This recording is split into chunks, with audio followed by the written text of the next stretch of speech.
hello. What's up tonight, everyone? Welcome. Fine Tuesday. It's hard to keep track of days during spoiler season, but fine Tuesday to y'all. Good to see ya. Good to see ya. What is up, Bear Snake and Sad News Bears? Zelda Zach, happy birthday to you. Thank you for hanging out for a bit on your birthday. Jake Jesus, how are you today? Avian, Zaire, take 5. JP the Pirate. Ooh, how goes the servos, JP? Are they getting there? Lord Boys, Otter Days, Munhouse, welcome to the Fishbowl. Thank you so much for your subscription. Big soup here for you. Thank you. Hopefully everyone is doing well today. So today, Sad News Bears, welcome to the Fishbowl. Thank you so much for your subscription. Big soup here for you. Thank you. So today, we're going to do some vintage cubing. I asked on Twitter, we're at that weird time. We're at the weird time of the Magic world where we're in the middle of awesome Kaldehim spoilers. We're waiting for the new set to come out. This is the last day of Vintage Cube, so we'll play Constructed on Thursday's stream, and then we're like, a week and a half away from Kaldehim, and then we'll be playing tons of Standard, Modern, Historic. So I figured we might as well take advantage of the last day of Vintage Cube, and then after this, I'm guessing we probably won't play Limited until Kaldehim comes out. Maybe we'll do a Kaldehim Limited stream, but last Limited stream for a minute. But we gotta take advantage of Vintage Cube while we can, because it is so much fun. Hopefully we can do something bonkers. That is the goal. Bonkers, janky, far out. Ronald Grinder, and also South North. Welcome to the Fishbowl. Thank you so much for your subscription. Big super for you. Was looking through the spoilers. Seems like Richard's Birds is getting some new options. Yeah, we might have to revisit that. Is Pioneer dead? Oh, I don't want to be the one that says it, but sort of. Is Pioneer dead? It's like in a coma. Let's go with a coma. I think that's how I view Pioneer right now. Rourke's Venture. Been a year and a half. Oh, half a year of a great time. Thank you so much. I'm going to build a lose a game commander tribal deck based on the commander Clash Flood. Also going to add in all the I can't lose a game cards. That sounds spectacular. Welcome back to the Fishbowl. Big soup cheer for you. Is Pioneer dead? It's not dead. I wouldn't say Pioneer is dead. I think it is in a long, perhaps irreversible, but hopefully not irreversible coma, and then maybe like when Paper Magic comes back, maybe when it comes to Arena, there'll be new life breathed into the format and it'll make a recovery.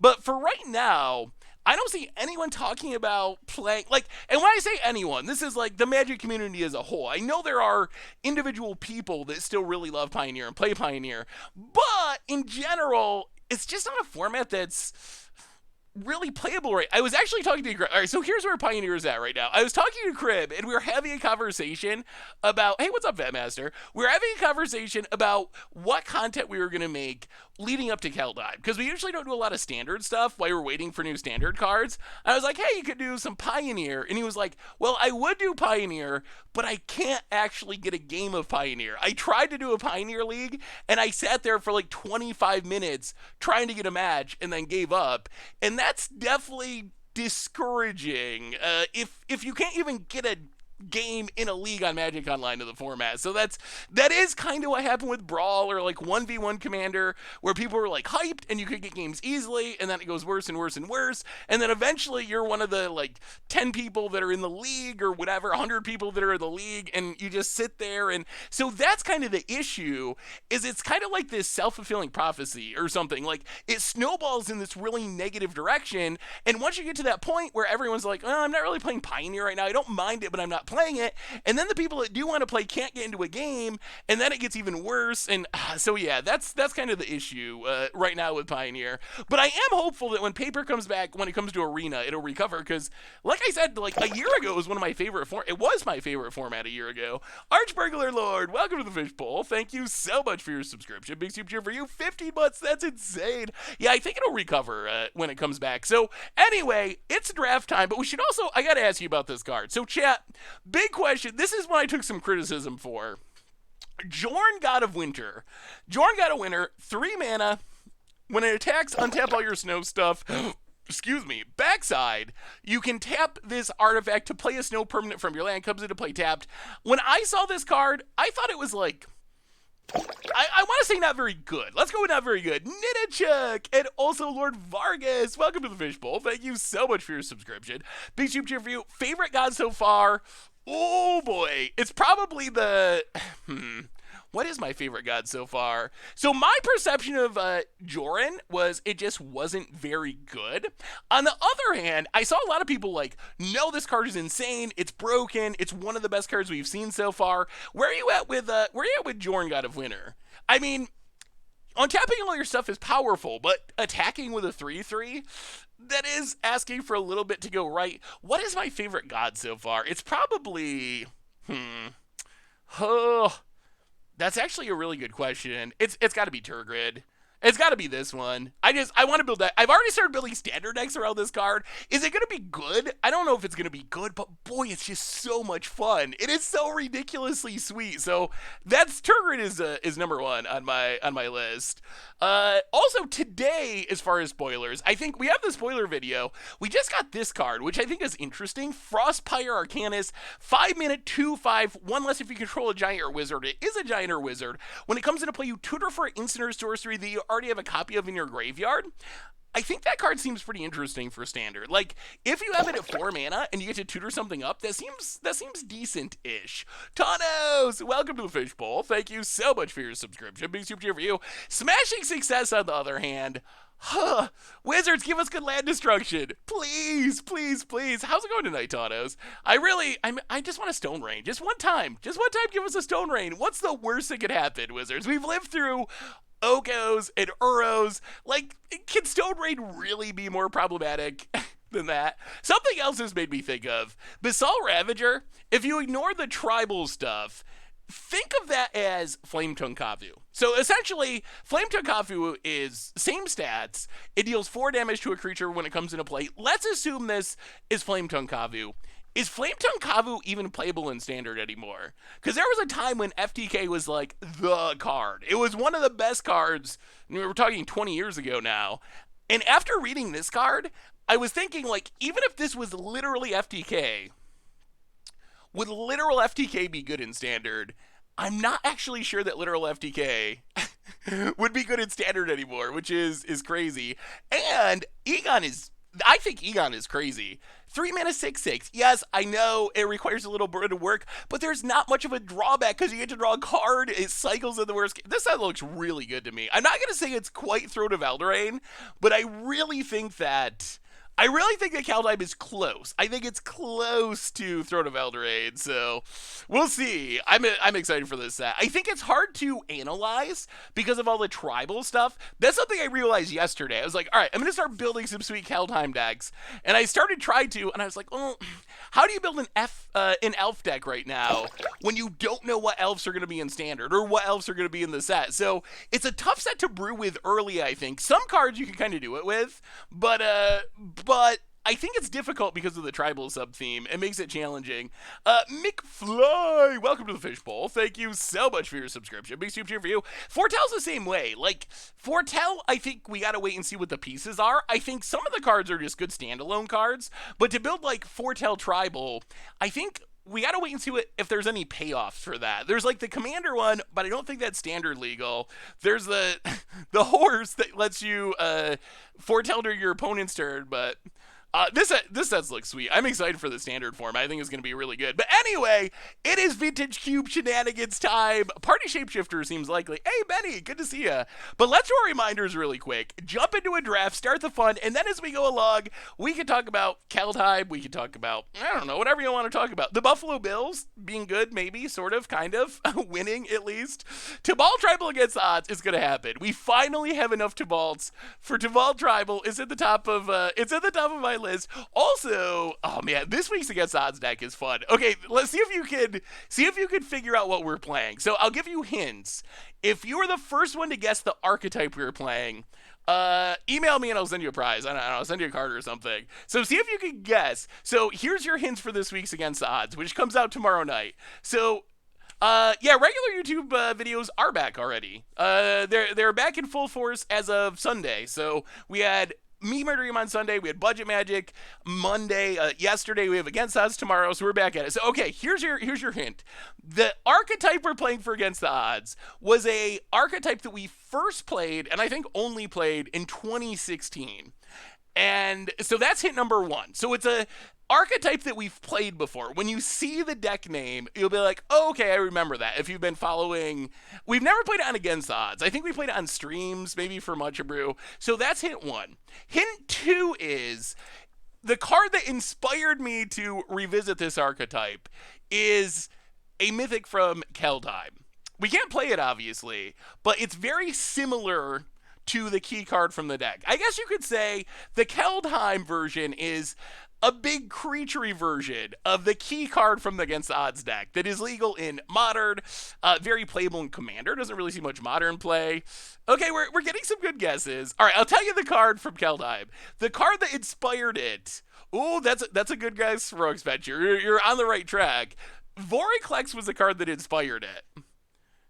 Not Deathcloud. Oh, Deathcloud. Vorinclex was the card that inspired. Okay, Doubling Season. Yes, the deck is built around Doubling Season. Do you remember what the deck is? You could consider it Against Odds Doubling Season. Do you remember the deck? All right. Planeswalker combo, maybe. I will tell you some of the things the deck can do. It can make infinite copies of certain Planeswalkers. Those Planeswalkers can make infinite tokens. It can infinitely return cards. Hey, we got there. Yes. I think Little 1K is the winner. Yes, the revisiting of Double Moonwalkers. I realized... Yeah, Sexy J's Infinite Combo. I realized it had been 5 years since we played that deck, and that deck was really sweet. And we have new additions now. There's like Nicole Bolas, Dragon God, that just wins the game as a Planeswalker. So there's some really super sweet new additions. You really sound different with this mic than the last Budget Magic. I don't know if I like it or not. Yeah, I use my new mic. So that's coming up for Against Odds. Anyway, reminders and draft. Reminders. I'm sorry, I'm getting off track. I'm too excited about Ultimating Planeswalkers. Replay YouTube. That's where you'd find all the old streams, including this one in the future. Normal YouTube. We're back on track with normal YouTube. Budget Magic last night, maybe doing some zombie hunting in Historic. Tomorrow, Modern Against the Odds, Ultimating Planeswalkers with Doubling Season, daily spoilers all the time. Jonathan Snow for the 37th month. Welcome to the Fishbowl. Thank you so much for your subscription. Big scoop cheer for you. Thank you, thank you, thank you. A reminder that our sponsor this fine evening is Card Order. And no. Hang on. Not Card Order for this one. This is actually Card Kingdom. Although Card Hoarder is pretty awesome too if you need Moto stuff. And Card Kingdom, you get all the magic cards you need. Pre-order your Kaldehim cards. They got them all up for pre-sale already. Even get a free Scoop Soldier sticker. Just let them know you want one in your order notes. So thank you to Card Kingdom for supporting the show. Variant, and Humble Skin. First time sub. Awesome. And Variant for 46 months. Welcome to the Fishbowl. Big soup cheer for you. Otherwise, Discord, new and improved. The merch page has tokens, t-shirts, playmats, donations. Always appreciated. Never required. $2 or more gets your message read on stream. And all right, chat. Are we ready? Are we ready? Vintage Cube. Clicking join. Are you ready for some drafting? Last night of Vintage Cube, can we do something sweet? What shirt is that? From the top, seems like Bloodburn Tribal Deck. No, this is it's got a chicken on it, but it's a Wilco shirt. Hey, what's up, Quantum? How are you? All right, here we go. What Kaldehim deck do you want to make first? It's going to be hard to avoid World Tree Maskwood Nexus combo to be the first Against the Odds. That is the one that... Well, that's a Mox. That's the one that jumps out to me as being the... Can I pop? There we go. That's the one that jumps out to me as being the most obvious Against the Odds deck. Well, let me see Jonathan Snow. I mean, it's got to be Mox, right? You can't really pass a power. Pass a piece of power. Do you think that Party will be any good? They don't really have any huge payoffs. I think some of the payoffs from Battle for Zendikar are good. I think the problem is we were missing the support pieces. Yeah, there's FTK. So I think that Party has a chance. I'm doing well, Stone Rain. How are you? I mean, so we're Moxing, right? It's just Mox. Otherwise, like, Jace is good. Iona is fun to reanimate. That's one of my favorite... I think my second favorite reanimation target. Grizzlebrand and Iona are my top two. Sunray Titan's also good to reanimate, but all right, we'll take a Mox. Take a Mox, go from there. Ooh. Oh, well, huh. This is a pretty interesting pick. Urza's good. I am kind of addicted to Bolus's Citadel. I don't know if it's as good in this cube as it is in like the Arena cube, where it's probably one of the best cards. But easy Urza. I love Citadel's really fun. Urza, I do like artifact based decks, and Urza does make our Mox into a dual land essentially. Time Spiral is a good storm card. Tendrils. I don't know if we want to force storm yet. Maybe if we do a second one. What's the most fun thing? I think if we're just going by fun, gotta be Eidolon of Obstruction, right? why is Eidolon of Obstruction in this cube to begin with? Why? That card is so amazingly bad. Fun card, Volus Citadel, best card. Alright, we'll take Urza. I think Urza's pretty fun too. I mean, spin it to win it is fun, and it lets us spin it to win it, so. Alright, so we have an Urza. We have a Mox Emerald. That means artifacts are good. Can we go infinite with Palancron? Is it possible to go infinite with Palancron in this cube?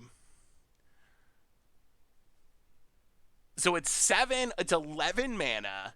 So we need to make 12 mana somehow? Yeah, I guess we need Academy is the only way to do it, really. Do the worst picks? That would actually be kind of funny, to pick the worst card every pack and see what happens. Alright, what's good? I mean, Shark Typhoon is good, or what's fun is probably even a better question. Thief of Sanity is fun.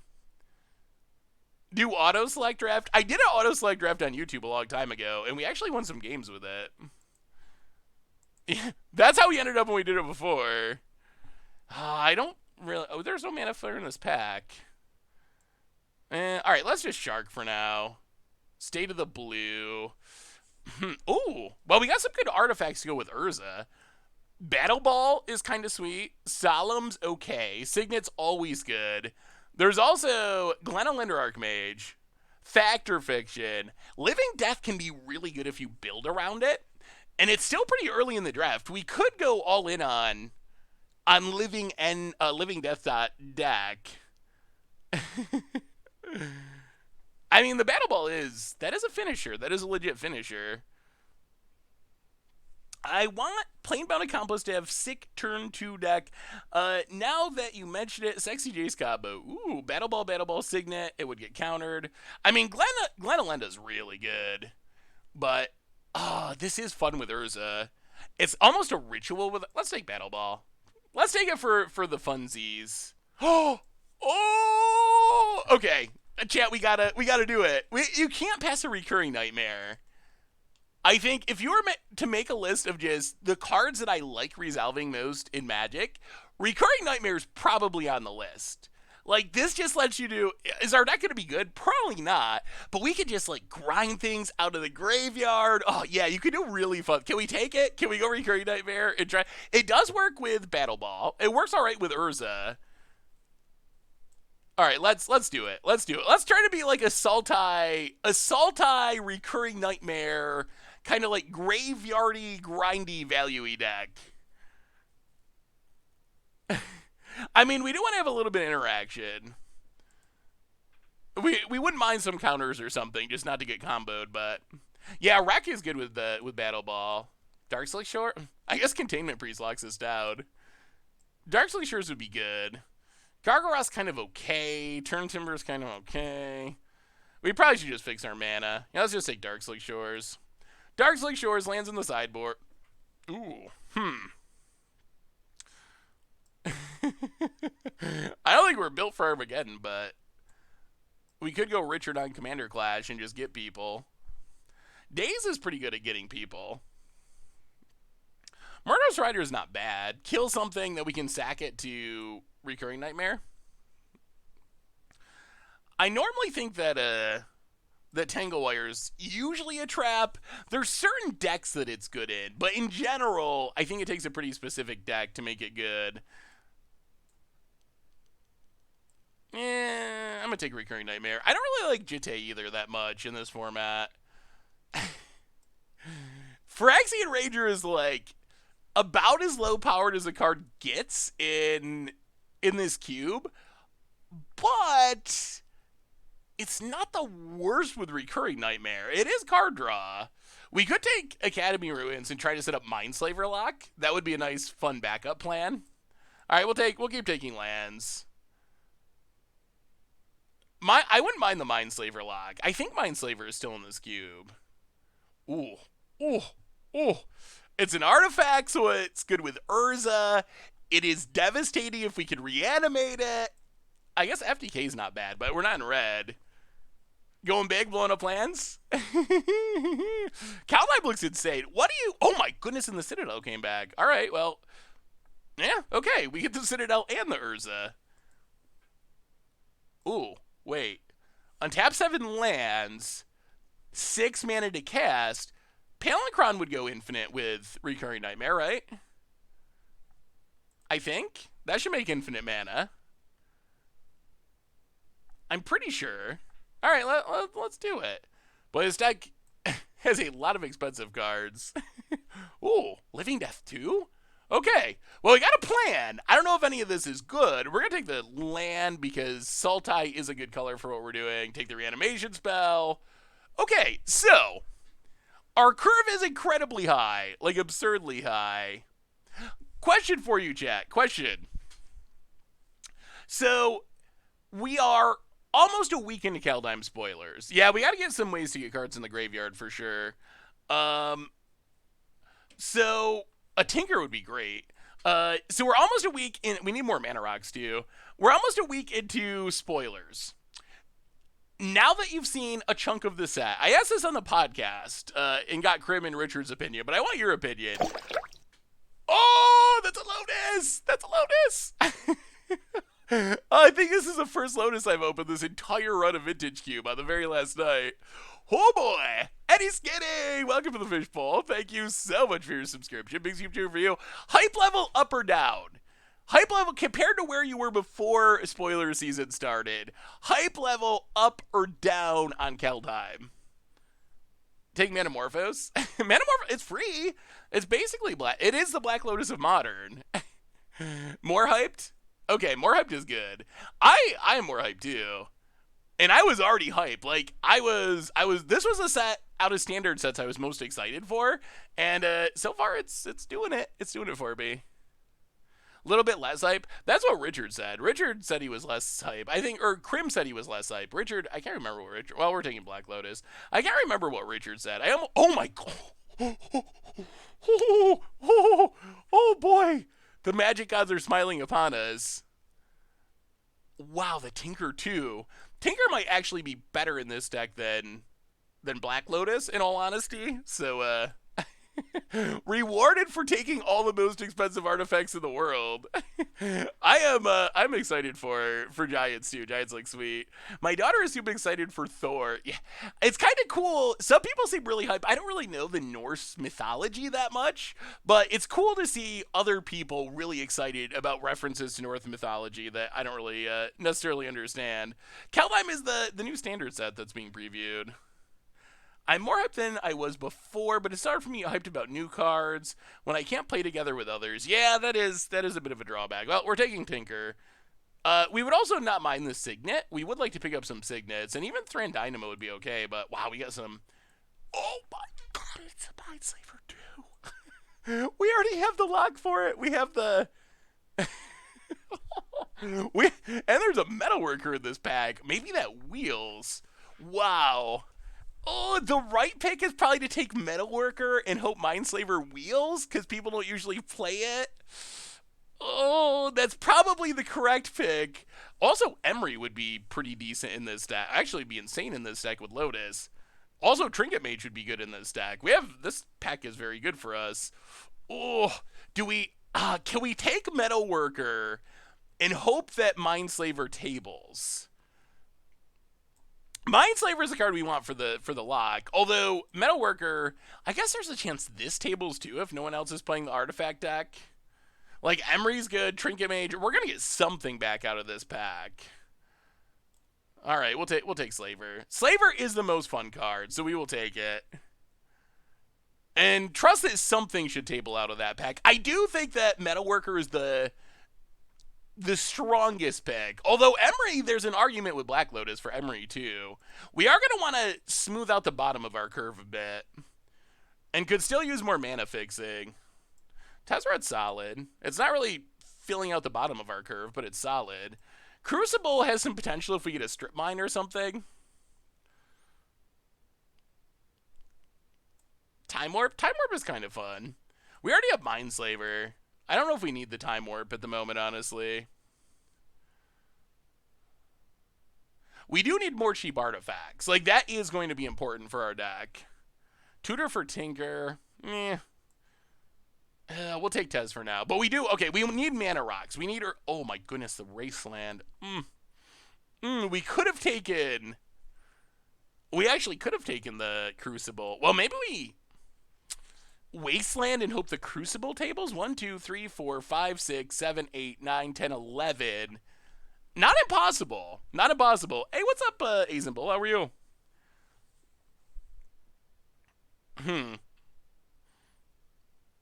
I don't know if we have enough cheap creatures to crew copter is the issue. Or it would be decent. Animate Dead's okay, but we already got, I don't even know how our reanimation's doing in this deck at this point. Probably just gonna Wasteland and see if we, well, Wasteland's not as good as Strip Mine. Him to Turok can just get people too, but it's bad with Living End. Him is good. I'm gonna take Wasteland. I do like blowing up land. Wow, apparently no one's reanimating. Goodness. We don't have any ways to get things in the graveyard. We've kind of morphed into a more tinkery heavy deck. I guess Memory Jar gets things. Memory Jar, maybe we take Memory Jar. That's another expensive card, though. Our deck is just so expensive. That's the one concern, is we have like a million cards that cost 4 or more, and the 1 and 2 drop slot is barren. All right, we'll take the Jar. Oh, so many expensive cards. We need early game ramp. We need early game, any early game ramp stuff. That's our number one priority at this point. A Videomancer is good with Recurring Nightmare, because you can keep sacking the snake. I think if we're taking one of these two, it's probably actually a Videomancer to go with Recurring Nightmare. Rat does get stuff in the yard. I think there's also a question as to whether or not we're going to play all the reanimation stuff, or we're going to focus more on the artifact stuff. No. We're not taking Recruiter of the Guard. Alright, we'll take Pack Rat. Sure. You sold me. Ooh. I mean, Opposition Agent is fun. We did say we wanted to build a fun deck, and getting someone with Opposition Agent is top tier funness. I don't think I've really gotten anyone with Opposition Agent yet. Alright, we'll take it. We'll take it. See what happens. Another expensive artifact. I guess we could take cheap removal to try to stay alive. I really wouldn't mind a counter spell either. Yeah, Elder is good. Are we going to be... Elder is actually not bad in our deck. Are we going to be in green, though? We have 1 green dual land. I guess we also have Mox Emerald, so we could try to go 3 colors. Mind Desire is fun. I don't know if we have the support for it. Ooh, all right, we're gonna take Secure Tribe Elder for now. I am concerned about just not casting our fun stuff. Like, that's a concern. We can take all these fun, expensive cards, but if we don't get a way to cast them, they get a lot worse. Thought Adele's kind of fun. I guess Freebooter is also good at keeping us alive.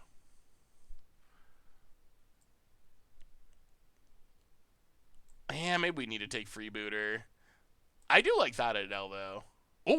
Oh, they both came back. So we get our choice of metal. I have no idea what's better of these two. Emery lets us keep getting back our Black Lotus, which is absurd. Metalworker, 1, 2, 3, 4, 5, 6 artifacts. Oh, all right, we'll take it. We'll take the Metalworker. The other thing about artifact. The other thing about Emery is that are Animate and Reanimate going to table? All right, they're not all going to table. The other thing about Emery is it does fill our graveyard for our reanimation stuff. All right, one more power. Let's get power every pack one, pick one. People said Metalworker first. I blame the people who said Metalworker. Huh. All right, no power. No power at all. Lodestone's cute. That's actually Lodestone off Black Lotus on turn 1 can just beat people. I feel like Lodestone might come back, though. Skydiver's decent. Although a little hit or miss. Not everyone has artifacts in this queue, but a lot of people do. Probe is fine. Fetch land would be good. We don't have anything to fetch yet, but... Don't want the sword. Don't need the Scarab God. We got plenty of finishers. We just need mana. We need mana. That's the biggest thing we need is mana. Yeah. High Tide's a little too temporary for our mana. Yeah, I think we're fine with card draw. We already got Ballista Citadel. It's either Golem or Skydiver. Golem probably tables. I'm gonna take Skydiver. I think that Golem will table for us, most likely. Ooh, there's a survival too. That is the Rexer combo. Like, back in the day, 20 years ago, survival of the fittest to discard cards and tutor cards into your graveyard and then Recurring Nightmare to reanimate them. That was like a legit thing.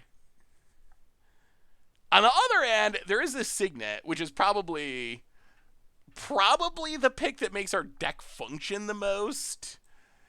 Gilded Lotus would be fine, but it's a little bit on the top end of the curve. We need more early game acceleration. I think that the... favorite deck, lots of Wall of Blossoms. Yeah, that's just like such a fun way to play. I think we probably just got to take the Signet. At this point, I'm actually not sure how much reanimation stuff we're going to play.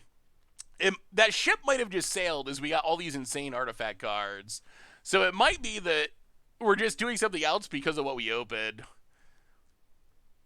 Probably got to take interaction here.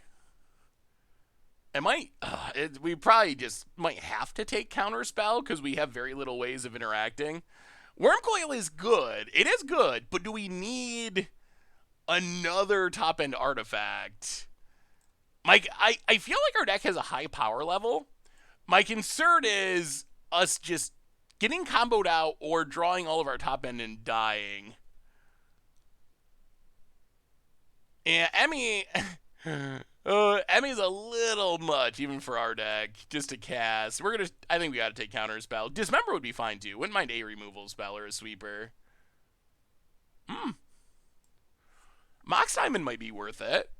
Metamorph would also be fine. Can copy opponent's mana rocks?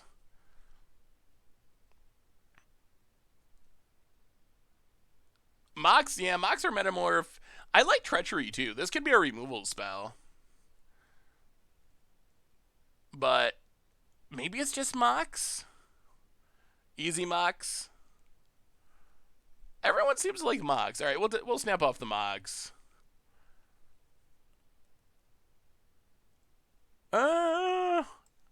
Fetch land. I think at this point we're probably not going to have anything to fetch up. Our mana's going to be medium. Yeah, I don't know why they went with this counterspell art. There's so many good counterspell arts, and they went with the, like, I don't know, the silly Jace one. Oh, we didn't take Snake. We took Pack Rat instead. So we don't actually really have a combo with Skull Clamp. Revoker's decent. Inkwell's fine Tinker target, but I think we have enough fine Tinker targets that we're probably good. We'll just take Revoker. Oh. Something. Ooh, Smokestack is kind of funny. I don't think it's necessarily good in our deck, but we probably just got to take another ramps. This deck actually. Ooh. What? Wow, no one is playing Reanimator. No one. No one. Entubes, Reanimates, Animates Dead. They're all just flying around the table. Winter Orb Urza is a combo. Like, that is a combo. It has wrecked many a commander table. And we do have some artifact mana. Opposition would be interesting, too. I like opposition. Yeah, I think maybe the Reanimator plan has just sailed at this point. So, Winter Orb... Winter Orb is an old artifact. Ooh. Wow, so much Reanimator. We could have probably had a pretty sweet Reanimator deck. Although, our deck is pretty sweet as it is. It's either Karn or Hangerback. Probably just take Karn, I guess. So the combo... Wow. Yeah, alright, we'll take a Probe. Probe is never bad.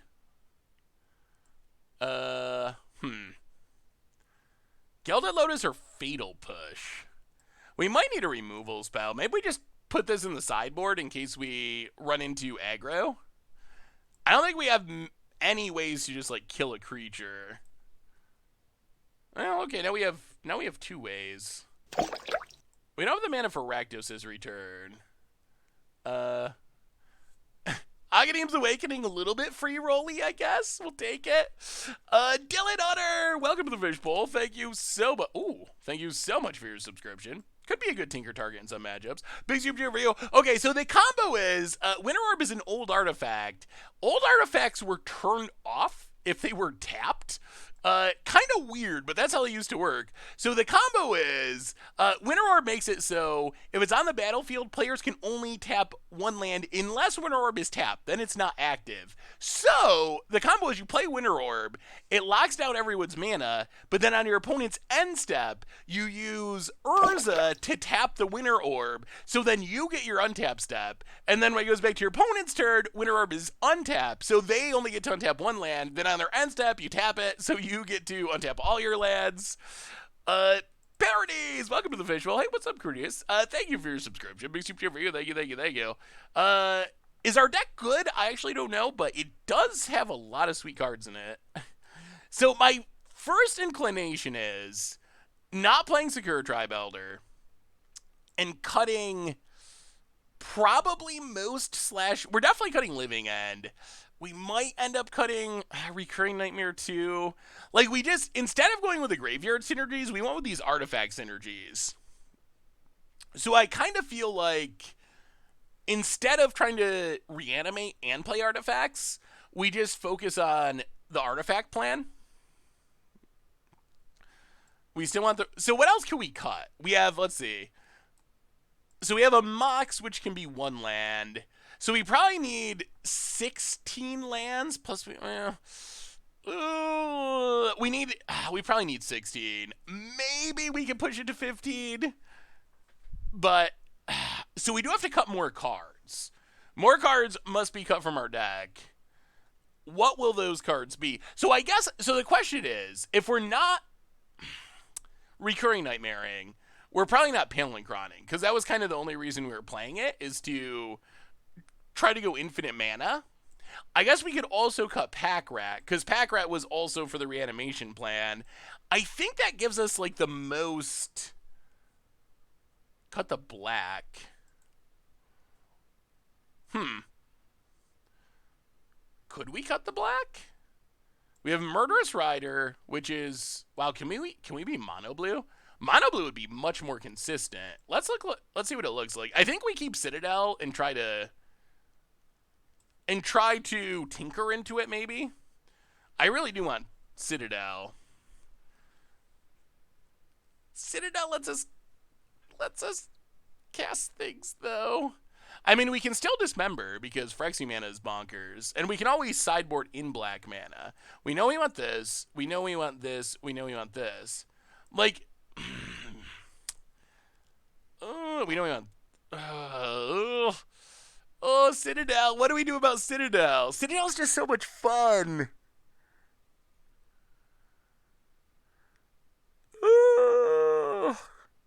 Yeah, I mean, I think we're going to keep it. We could also use Black Lotus to put it into play. And technically, we have 2 Black Signets, and we can play Darkslick Shores. So in theory, it's not going to be easy. But in theory, we can actually make the mana for it. Otherwise, I think the other reason to keep Citadel is what? We're going to play Palinchron. This deck actually looks pretty solid, though. Solid-ish. Fun at least. Yeah. Run it like this. Put in Darkslick Shores Academy Ruins. I mean, we could even play a swamp or two, really. We could play 2 swamps, a bunch of islands, and the wasteland. I mean, I think our mana would be fine. And that does mean that we can probably cast. I mean, our goal is to build a fun deck. Is the deck super good? We don't have that much interaction, which might be a problem, but it can do some powerful things. Like, we can get some really fast starts. We can lock. So, how does this deck win? We can tinker into something unbeatable. That's one option. We can tinker into Bolas's Citadel, which is very good. We can Mindslaver lock someone with the help of Urza making mana and Academy Ruins. That wins the game. We can lock our opponent with Winter Orb. That's another plan. Ramp into stuff with Metalworker. So we have plans. We have plans. Aghanim's Awakening is a free roll. It's true. We don't have a ton to reanimate with it. I mean, I guess. Is that better than a swamp? Maybe? Alright. Alright, we'll play the Awakening, sure. Alright, let's do it. What do you think, chat? What's our record gonna be? Give us your predictions. How many wins will we get with this deck? Draft number 1. Was just listening to the spoiler video.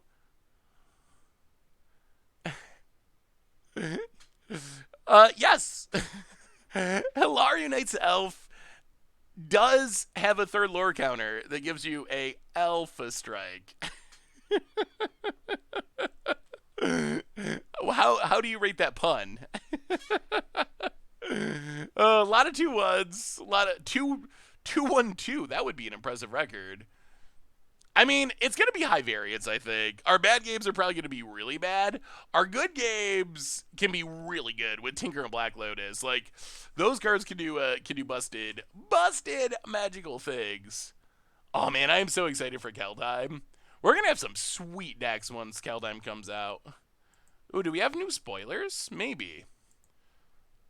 Are these new since we started streaming? Let's look at these cards while you're waiting. Oh, this one's in Spanish. I don't. Pistora del Cosmos. So what? Like Preacher of the Heavens? So Shepherd. Pastora is Shepherd. Angel Warrior. Flying. When it enters the battlefield, return target permanent card with converting mana cost 2 or less from your graveyard to the battlefield. Foretell for 4. It's like a mini uncommon Sun Titan. That's not bad. That's not the end of the world. And then more Spanish. Let's see how my Spanish is doing. Mascada Infernal. What? So Spanish speaking chat members. Why is this not capitalized? I don't know Spanish. Why is the I not capitalized? Is there a reason for that?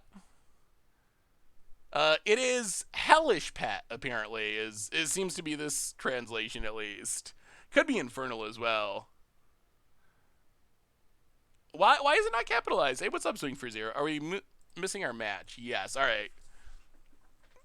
Spanish doesn't capitalize like English? Really? Today I learned. I actually didn't know that. Oh, we got the Taker, but we can't cast it. Yeah, we got to mulligan that. Oh, so bad.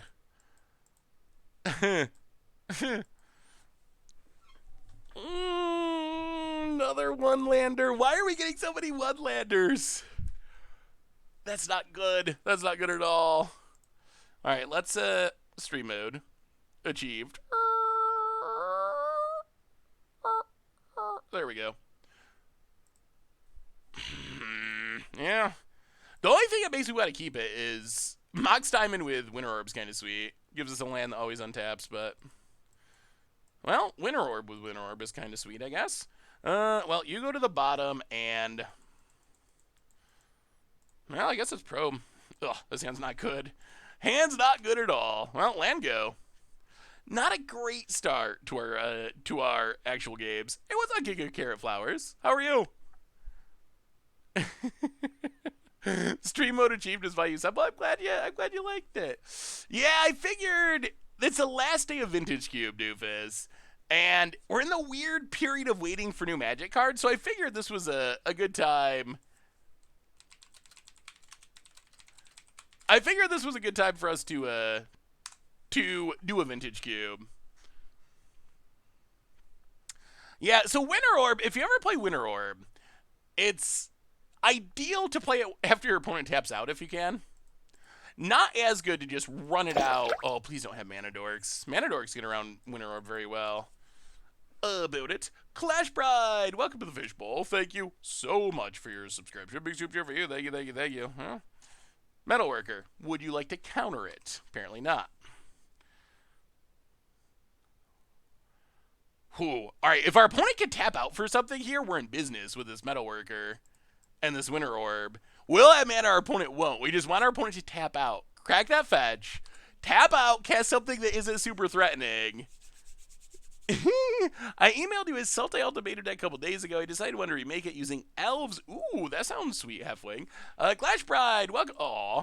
Welcome to the Fishbowl. Thank you so much for your subscription. Big super cheer for you. Thank you. Let's slow things down.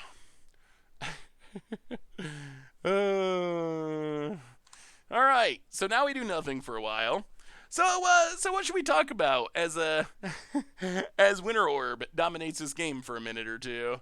Ooh, Mox, that's not ideal. Hey, what's up, JC? How are you?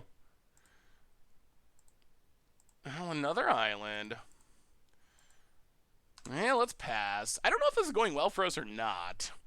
Would have been going much better if that Metalworker stuck. How good white removal is. Nidichuk. I don't know if you're still here, if you finally went to bed.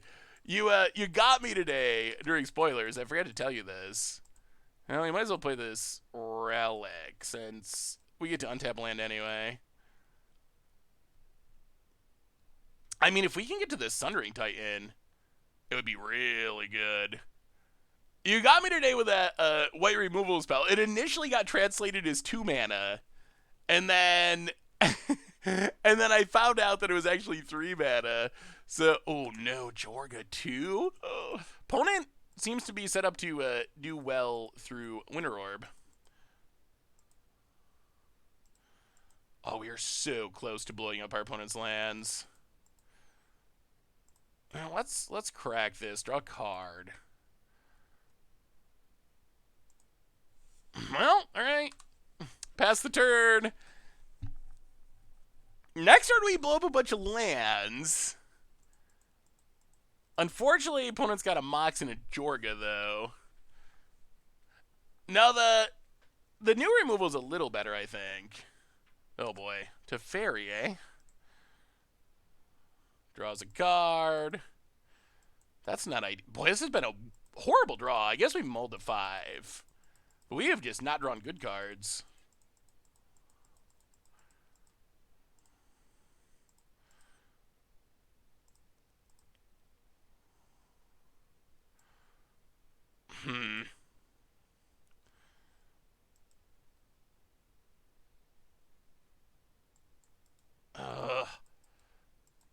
Oh, what do we do? What do we do? What do we do? I mean, we can Titan, but... Yeah, I will definitely try some Tibalt Trickery. So the problem with Titan is we tap all of our lands, we blow up our swamp, and then Teferi tucks it, and then we have to blow up another one of our islands. It's probably still worth it, I guess. Dogabeth, welcome to the Fishbowl. All right. Titan it is. You convinced me. The fun argument got me. Please don't daze it. That would be depressing. If they use a real counter, then okay. But if it's daze, okay. Sundering Titan resolves. Uh-oh. Oh, that makes it worse. All right. I don't know if this is good for us. So you lose that. We lose that.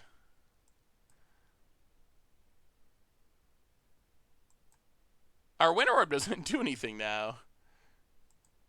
Okay, but don't we just lose to the fairy ultimate now? The Illuminati! Welcome to the Fish Bowl. Thank you so much for your subscription. Big super cheer for you. Thank you, thank you, thank you. Opponent. Oh, this Jorga Tree Speaker letting our opponent play Magic. Opponent draws a card. I mean, it's a little unfortunate that our opponent is just super set up for Winter Orb. Teferi untaps, Jorga makes mana, Mox, Signets. Opponent's just like super duper. Wow, we've drawn so poorly. Our opponent's just like, yeah, all right, game 2. I mean, this Teferi's going to ultimate and we're going to lose to it. We did mulligan to 5 and then draw 9 lands and 3 spells, so.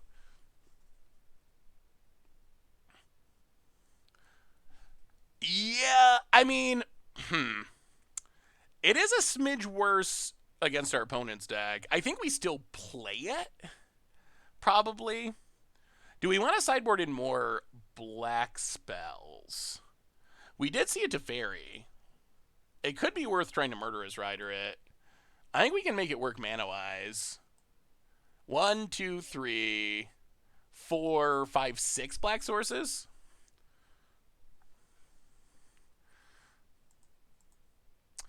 Yeah, it's actually 16 lands with Kaldehim's Awakening. But still not a ridiculous high number of lands. We did see some fetches. Yeah, alright, let's go a little bit more towards black. Might even go down the Winter Orb, honestly. Go down the Winter Orb, go down the Probe. Something like that. We could probably cut a... Well, Inkwell, if we tinker it out, it does win.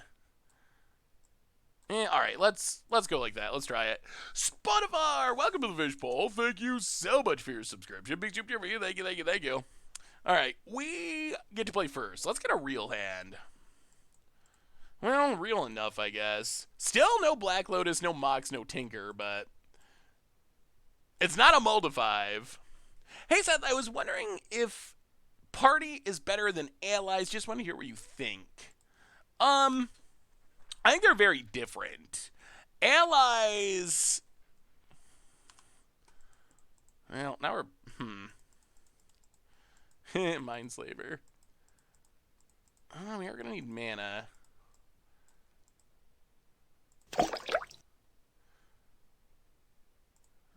Do we want to revoke this, or do we wait till they level up? Yeah, I guess we just revoke it. Gilgum! Welcome to the Fish Bowl. Thank you so much for your subscription. Big super cheer for you. I don't really think that Party and Allies are all that comparable.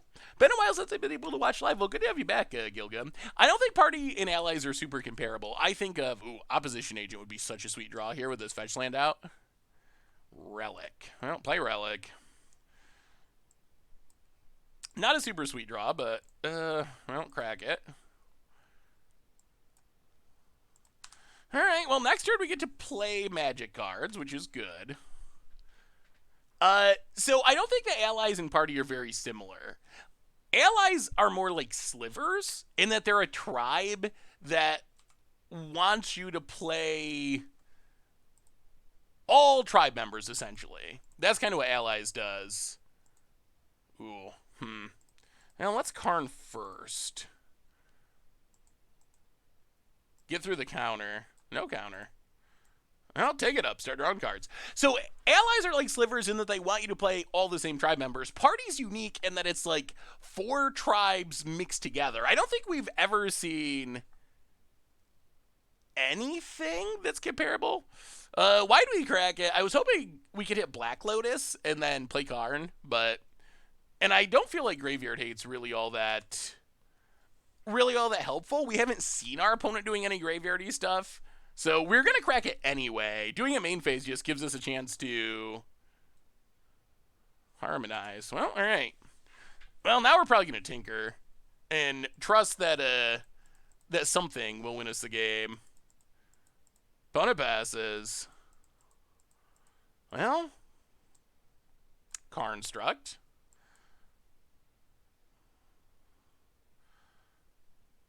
We could Tezzeret 0 Black Lotus tinker.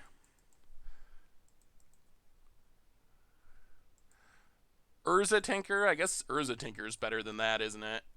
Alright, Urza makes a construct. Tap, tap, tap. Actually, that's a silly way of doing it. Let's tap that. That makes more sense. Tap, tap, tap. Tinker.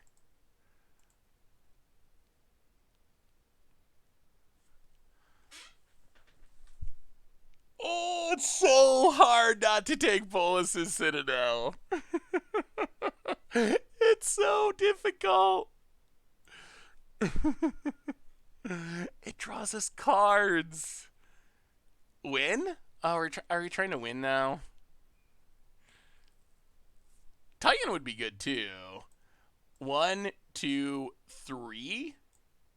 No, one. We build up 2 of our opponent's lands in 1 of our lands. That might be even better.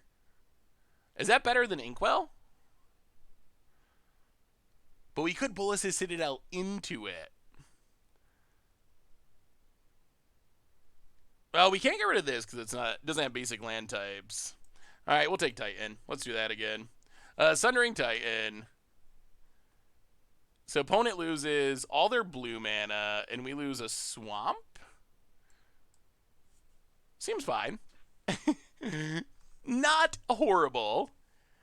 And we're actually not that far away from mind slavering thanks to Urza. Alright, I like where we're at. Opponent. They're all about swordsing this Titan. Alright, we lose an island. Opponent loses a forest. Sure.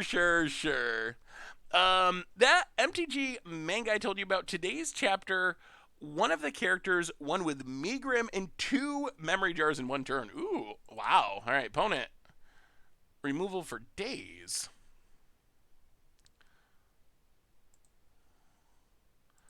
Well, that was not the greatest way for that to go.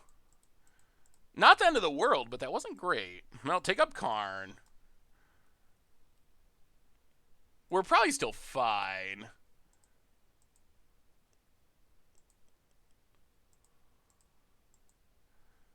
Citadel Emerald. Titan is 100% wrong. That's harsh. Why do you think it's wrong? I mean, if we had gotten Inkwell, our opponent could have just overloaded this Winds of Abandon and still been fine. So, in hindsight, I don't know if it made a difference. I think blowing up our opponent's lands is better than how it ended up. So, I think they would have. I think they had the answer either way. Basically, we didn't know about the overloaded wins at the time, which is true. Can we get anything good out of Exile? We can get an Emerald. Kind of want to leave up this counter. Let's just take up Karn again. Keep drawing cards. Chef Stitch, welcome to the Fishbowl. Thank you so much for your subscription. Big super for you. Thank you. What are we getting about it? Opposition Agent and a Shark Typhoon. Well, we will Aghadeeb's Awakening. Untapped. And I guess we start attacking. Go Construct. Your sub didn't show up. I'm so sorry. Sometimes Twitch gets really laggy. Gernard Noe, welcome to the Fishbowl. Thank you so much for your subscription. Big super for you. Thank you. Losing the Urza was a bummer. About it. Yeah, that's probably good enough to counter, I think. Counter this on Titan. We're a black source away from Bolus's Citadel. Oh, opponent, you just gave us the opposition agent. You literally just put it in our hand this turn. And opponent remembers the opposition agent and scoops it up. Well, we gotta win. I want to leave up the counter. I want to try to leave up our counters as much as possible.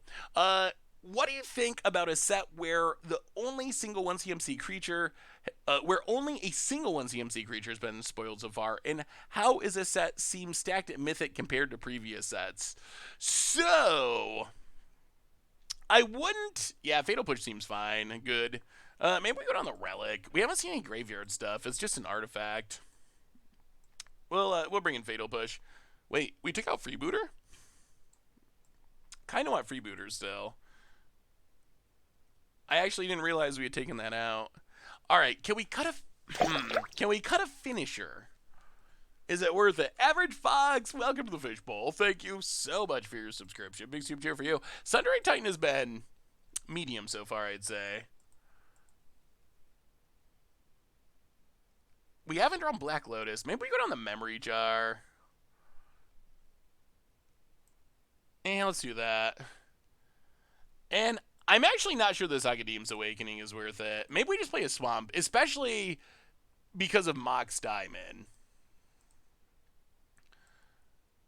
So that should be fine. So we're back up to 6 black sources plus Black Lotus. 7 black sources. That's good. All right, let's try it like that. Wait, what were we talking about? Someone asked me something. Oh, the set not having many 1-drops yet. So, we're going to keep this. We have a lot of ramp. We don't have any finishers, but we got a lot of them in our deck. So the set not having many 1-drops yet, I think that's just the way spoiler season has worked out. I feel like we will be getting more 1-drops. And the 1-drop that we have gotten so far, I think is actually kind of good. The white one that can be a 2/2 if you cast a second spell. So I think we will get more 1-drops. Well, Swamp Mox. I think we just let our opponent try to level up and then kill the Jorga. 4 lands, 4 keeps. Do we play it? We haven't seen Days. Do we play around Days? Probably not.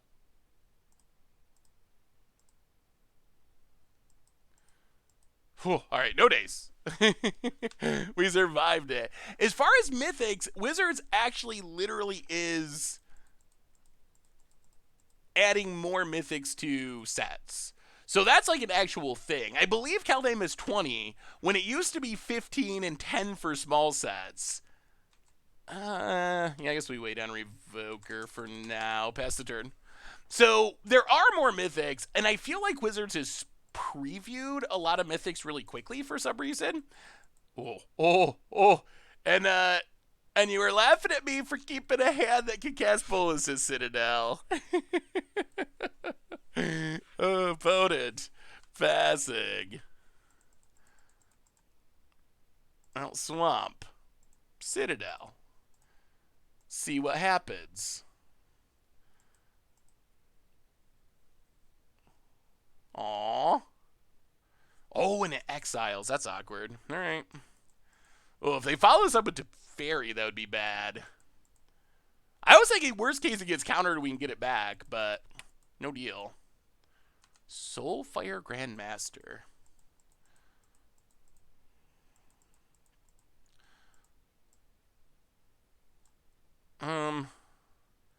Yeah, I guess we just revoke that.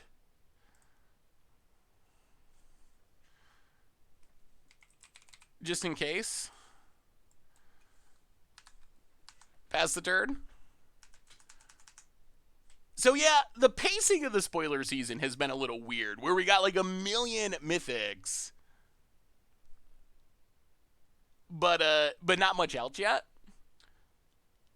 But I think that's just kind of a quirk.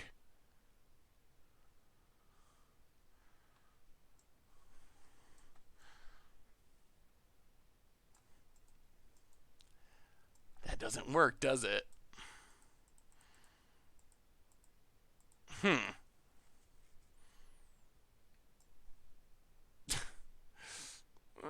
don't know if I want to show it. Oh boy. Okay. That's a pretty good card against us. I am Batman. Welcome to the Fishbowl. Well, we only control our opponents when they're searching their libraries. They're searching our library. Oh, should have run it out for science? Well, I guess we could have run it out for science, but pretty clear that it doesn't work based on how the words are written. Oh, no. No, no, no, no, no. This is an insane amount of lands again. And now we're on a legit clock from our own inkwell. Oh, this is not good. Not good. Opponent gets in, hits us.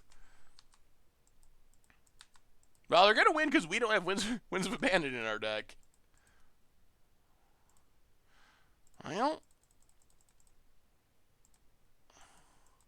actually, I guess we go attacking.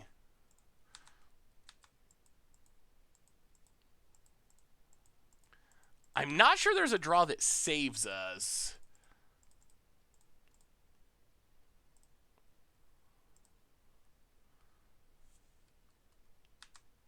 We get the battle ball, but we can't kill our opponent. Is there any draw that saves us? I don't think there is. Ugh. We can't Mindslaver though. 1, 2, 3, 4, 5, 6, 7, 8, 9. We're a mana short from playing and activating it.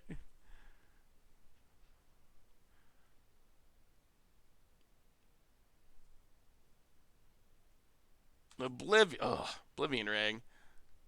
Well, I remember our opponent had the answer to Inkwell last game anyway, so it's ending this game because we don't have a Wrath, but if you have a Wrath, it doesn't end games, and our opponent did have the Wrath in hand. Well, alright, big draw. Not the time for a freebooter. Oh, that was brutal. One card got us. Did not draw the Tinker, did not draw the Black Lotus. We're about due for drawing our good cards. Hey, what's up, J-Sign? How are you? Good to see you, good to see you. Have you yet gotten to Exile at MDFC with Elspeth Conqueror's Death? No. Pretty sure I haven't. There's not that, like, what can you actually hit? Like the random creature-y ones? Like, what would the... I'm trying to think of... Because the mythics and rares are mostly spells. I don't know, maybe I've hit a Kazandu Mammoth. Does something interesting happen when you Elspeth Conquer Death at MDFC? Do you think they'll print Snow Hate? I think they should print Snow Hate. Do I think they will print Snow Hate? Knowing Wizards, probably not. I don't know. Wizards, here's one thing that I kind of... I guess they're doing better. They're doing better than they were, but they still seem to shy away from. But they still seem to shy away from. That's fine. Printing cards that have a lot of downsides or drawbacks. So, and they still shy away from printing powerful hate cards for some things. So, I don't know. I don't have high hopes that we're going to see a powerful hate card for Snow, even though I think they really should do that. Well, let's probe you. Get a peek at what's going on. Gush with no islands. Stonecoil, Battle Ball, Coalition Relic. All right. Well, Pwn has some good stuff to deal with this Skydiver, potentially. Like a Stonecoil Serpent. Any thoughts on joining Crim in FF14? I don't know what FF14 is. What is FF14? Do we lose a lot at Limited? Maybe, but I think that's at least in part because we tend to try to do fun, crazy things more so than...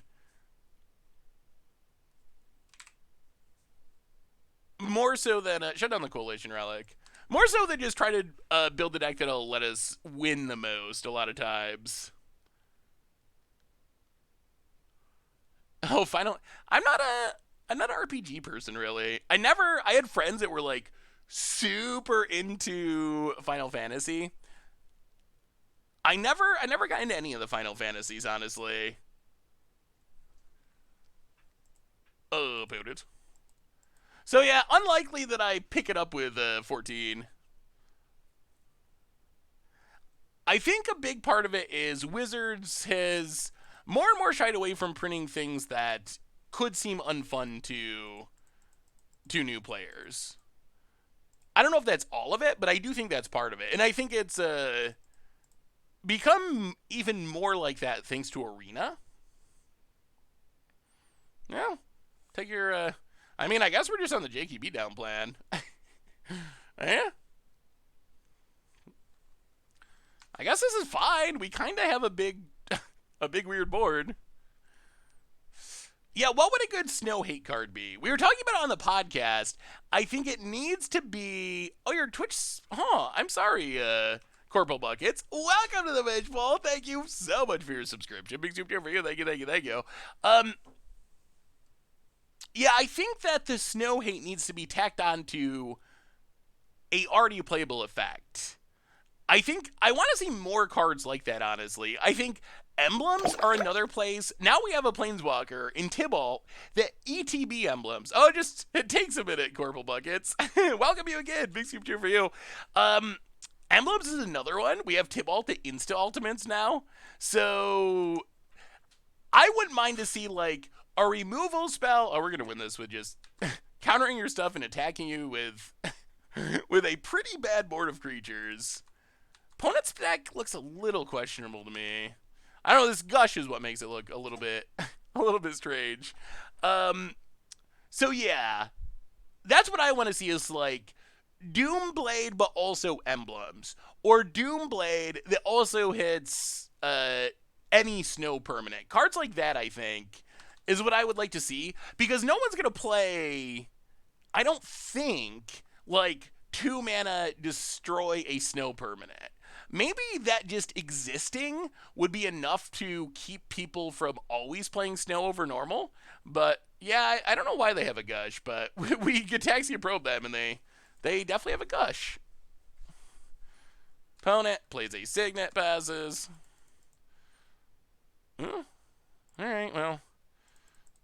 We will Tezzeret. And 0 Tezzeret. Get Black Lotus. Hit ya. Now we get to still leave up our counter, and if we don't need to counter, yeah, at least we get to show off our Black Lotus. Choke for snow would be interesting. But I wonder, I mean, I guess the main thing is, I just want hate cards to exist, so there's at least some consideration as to whether you should play snow or normal mana. So I think even if the hate cards are not super all that good, they gotta be like reasonably effective, enough that someone could theoretically play them. But even if no one plays the snow hate cards, the fact that they exist would at least make people think twice. Yes. That resolves. Opponent found their island. Oh, that gush. I mean, the thing is, gush is not even that good of a card draw spell unless you're bouncing islands to your hand or like storming.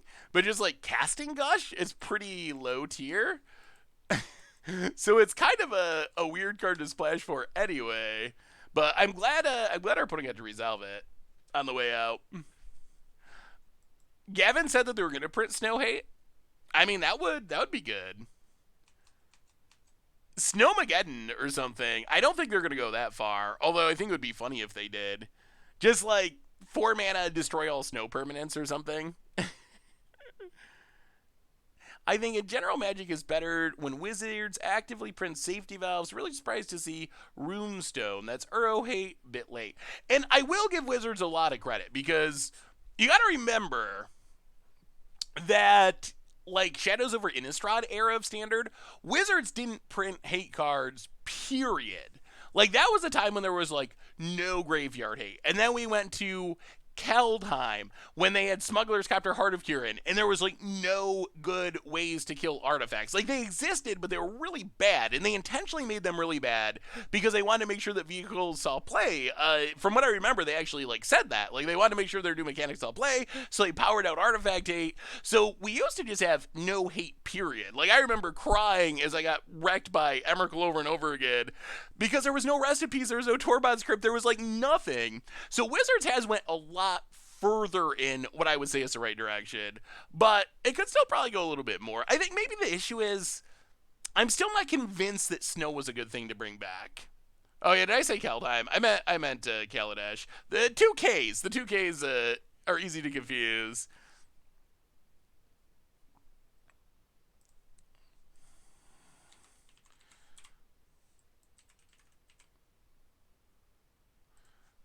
So yeah. So I hope they keep going further and further towards that direction. I think maybe snow is just a problem, period, though. Like that's kind of the thing. Like it happened with Modern Horizons. Like the same thing, the same pattern happened where you print a bunch of snow stuff. Icevein Quaddle exists, so why wouldn't everyone just play Snow Mana in case they want to? In case they want a I have no idea what our opponent's deck's doing. Why wouldn't they just play Snow Mana on the off chance that they do want to run that card or want to bluff that they run that card? So that's kind of the issue that's just like inherent with Snow, I think, as a mechanic. But if they do get some hate going, that would at least help. The Starman DX, welcome to the Fishbowl. Thank you so much for your subscription. Big super for you. Thank you. I was running back. I really don't know what our opponent's up to. We're bringing the Freebooter. Freebooter seems good. Well, we got some manas. And I guess we got Karn to refuel. This hand seems fine. Can it beat a Gush? How about an enchantment that makes snow lands not making colored mana but colorless? Yeah, I mean, I think that would, something like that would do it. Like a snow blood moon. I don't know if anyone would play it, but it existing might make it so people don't always play snow. So even that just existing, even though I think it's pretty bad, I think it would still serve a purpose and be helpful. Demir Signet. Do we play it fast or slow? We can Rakdos Signet. Leave up a counter? We can also Revoker leave up a counter.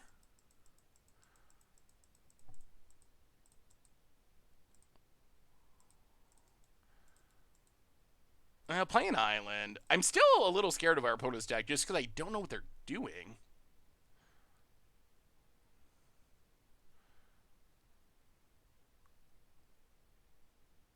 Yeah, let's Signet. Leave up the counter. Next turn we can Karn leave up the counter. So Karn takes one more turn, but we take a lot less risk. Defrost, 2 to reds, Snowlands tap for colorless instead. What about Snowlands tap for non-snow? Global warming. All snow permanents are normal permanents. Any plans for an Iron Cragefeet ramp deck plus Sundering Stroke with the Red God against the odds? Ooh, Soul Ring. Alright. Yeah, opponent's got some mana. Possibly. I don't know about Sundering Stroke. I definitely want to play the Red God. I think the Red God's really sweet. Not 100% sure how I will go about playing the Red God.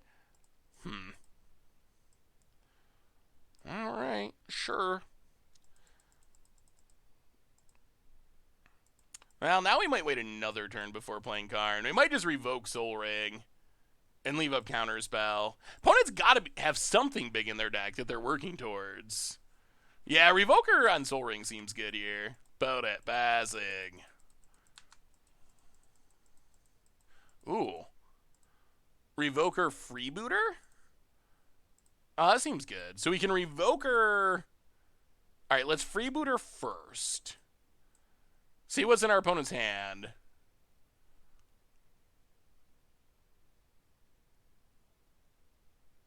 And then either Karn or Revoker. I think that Soul Ring would be better off banned. I know that it's never going to happen. I think it's kind of similar to how some people think that Brainstorm should be banned in Legacy. It's just like grandfathered into the format at this point. Snow Hate exists, y'all. It's just, is Snow a problem? I disagree. Snow is an issue. How many decks in Modern actually benefit from Snowlands? Are Snowlands worse than the fact that everyone needs to have 10k worth of fetches? Well, Ice Cream Lesbian question. Well, I'm glad we know what's up over there, because that's a little scary. So question one, what is Snow Hate? What Snow Hate exists would be question one. The other question, I guess the question is, do we want people to play basic lands? Like, maybe it's fine if basic lands are just obsolete and everyone should play Snowlands. Like, that is not a unreasonable argument. Like, if the argument's just, it's fine that Snowlands are strictly better than basic lands, what do we need basic lands for? I don't know if I agree with that, but I don't think that's like a wholly insane argument. Like, I'm kind of a little bit, I don't know, maybe. Like, maybe that's true. Maybe basic lands are overrated, and just having everyone play snow basics instead is fine. At least for a while, until at some indeterminate point in the future, we get something that changes it. But I think the problem is, while I do agree that Snow Hate exists, it's basically exclusively from Ice Age, which means it's not legal in Modern or Pioneer or Historic. So those are the formats. Like, in Commander, you can find some old Ice Age cards that function as Snow Hate. But there's not really anything that exists as Snow Hate in formats where Ice Age isn't legal. I don't know. What do you think, chat? Like, would it be a bad thing if... Would it be a bad thing if no one played basic lands anymore? Like, is that even something we should be worried about, or is that just fine? Huh. Wow, do we gotta make a construct? I guess we do. Make a construct to block.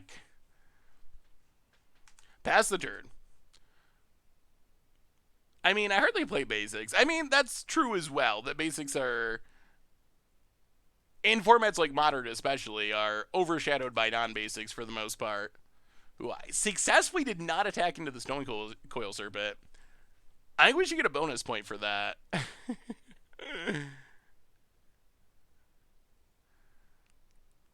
The Ice Age Snow Hate wasn't actually any good, but the snow benefits were minimal.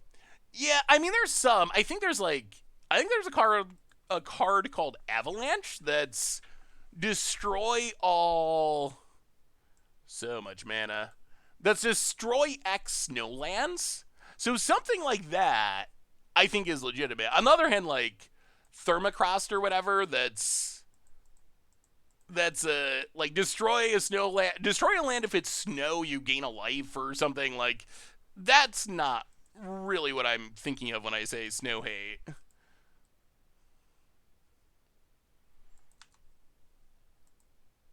Sundering Titan. Well, take up card. Wouldn't mind getting a land. Definitely leaving up Counterspell the rest of the... Ooh, they're definitely giving us a land instead of Tinker, I think. Alright, so we get the land. We play Memory Jar. Pass the turn. Next turn might be a good turn. That might be a really good turn.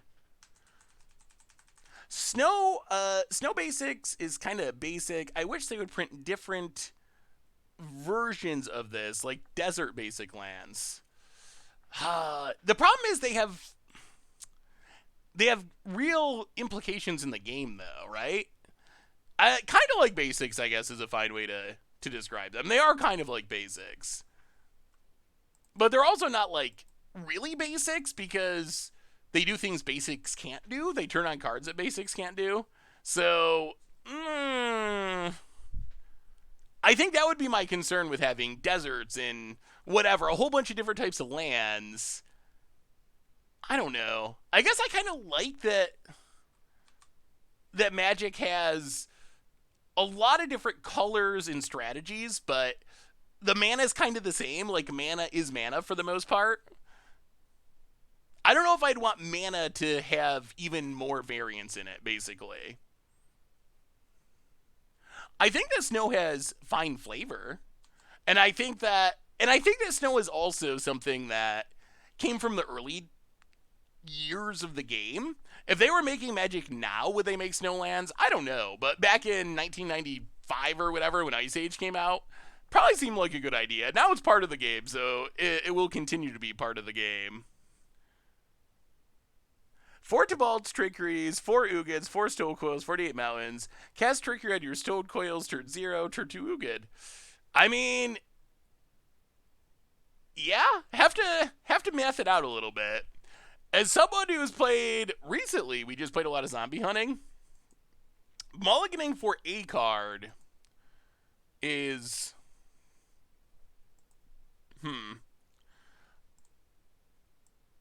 mulliganing for a card is pretty yeah, let's just do it.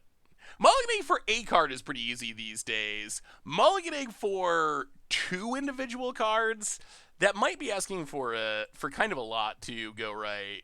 So that would be my worry, I guess, is I think it would be funny for against the odds, but it would probably be too inconsistent to win with regularly.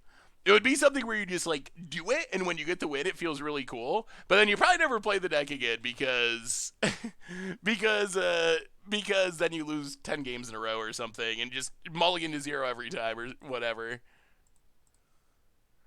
Well, we just gotta run out our hand. 1, 2, 3. I mean, we run out everything, right? 1, 2, 3, 4. Play Urza. Make a dork.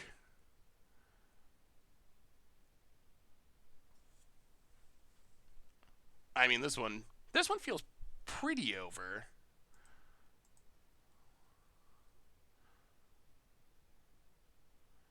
Karn. Get our Tinker.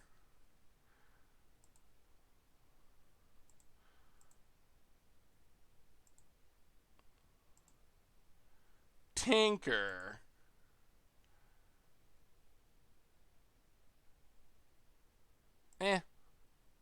Tinker Rakdos Signet.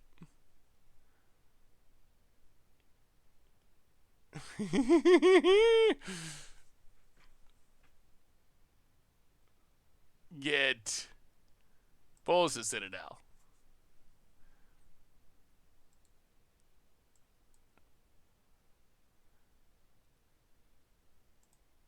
Play Bolas' Citadel. Or play Skydiver off of Bolas' Citadel.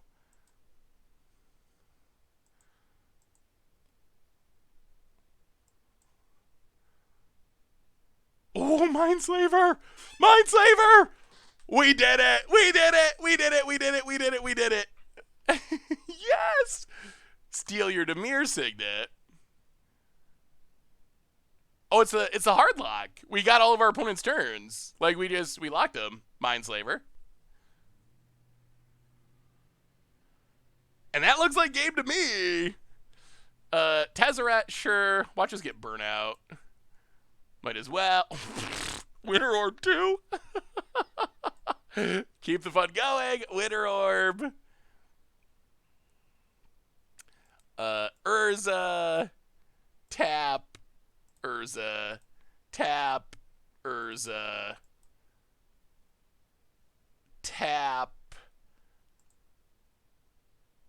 and Urza tap, Mindslaver you,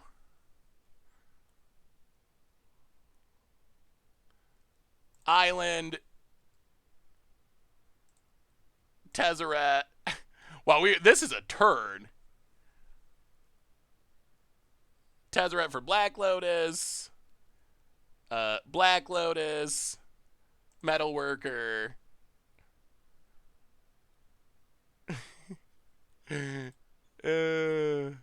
Relic, and go.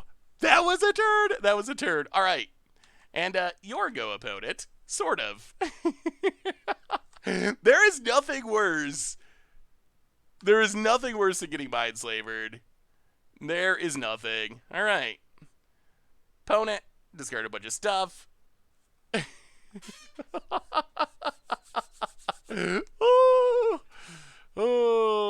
Opponent. Path to exile, eh?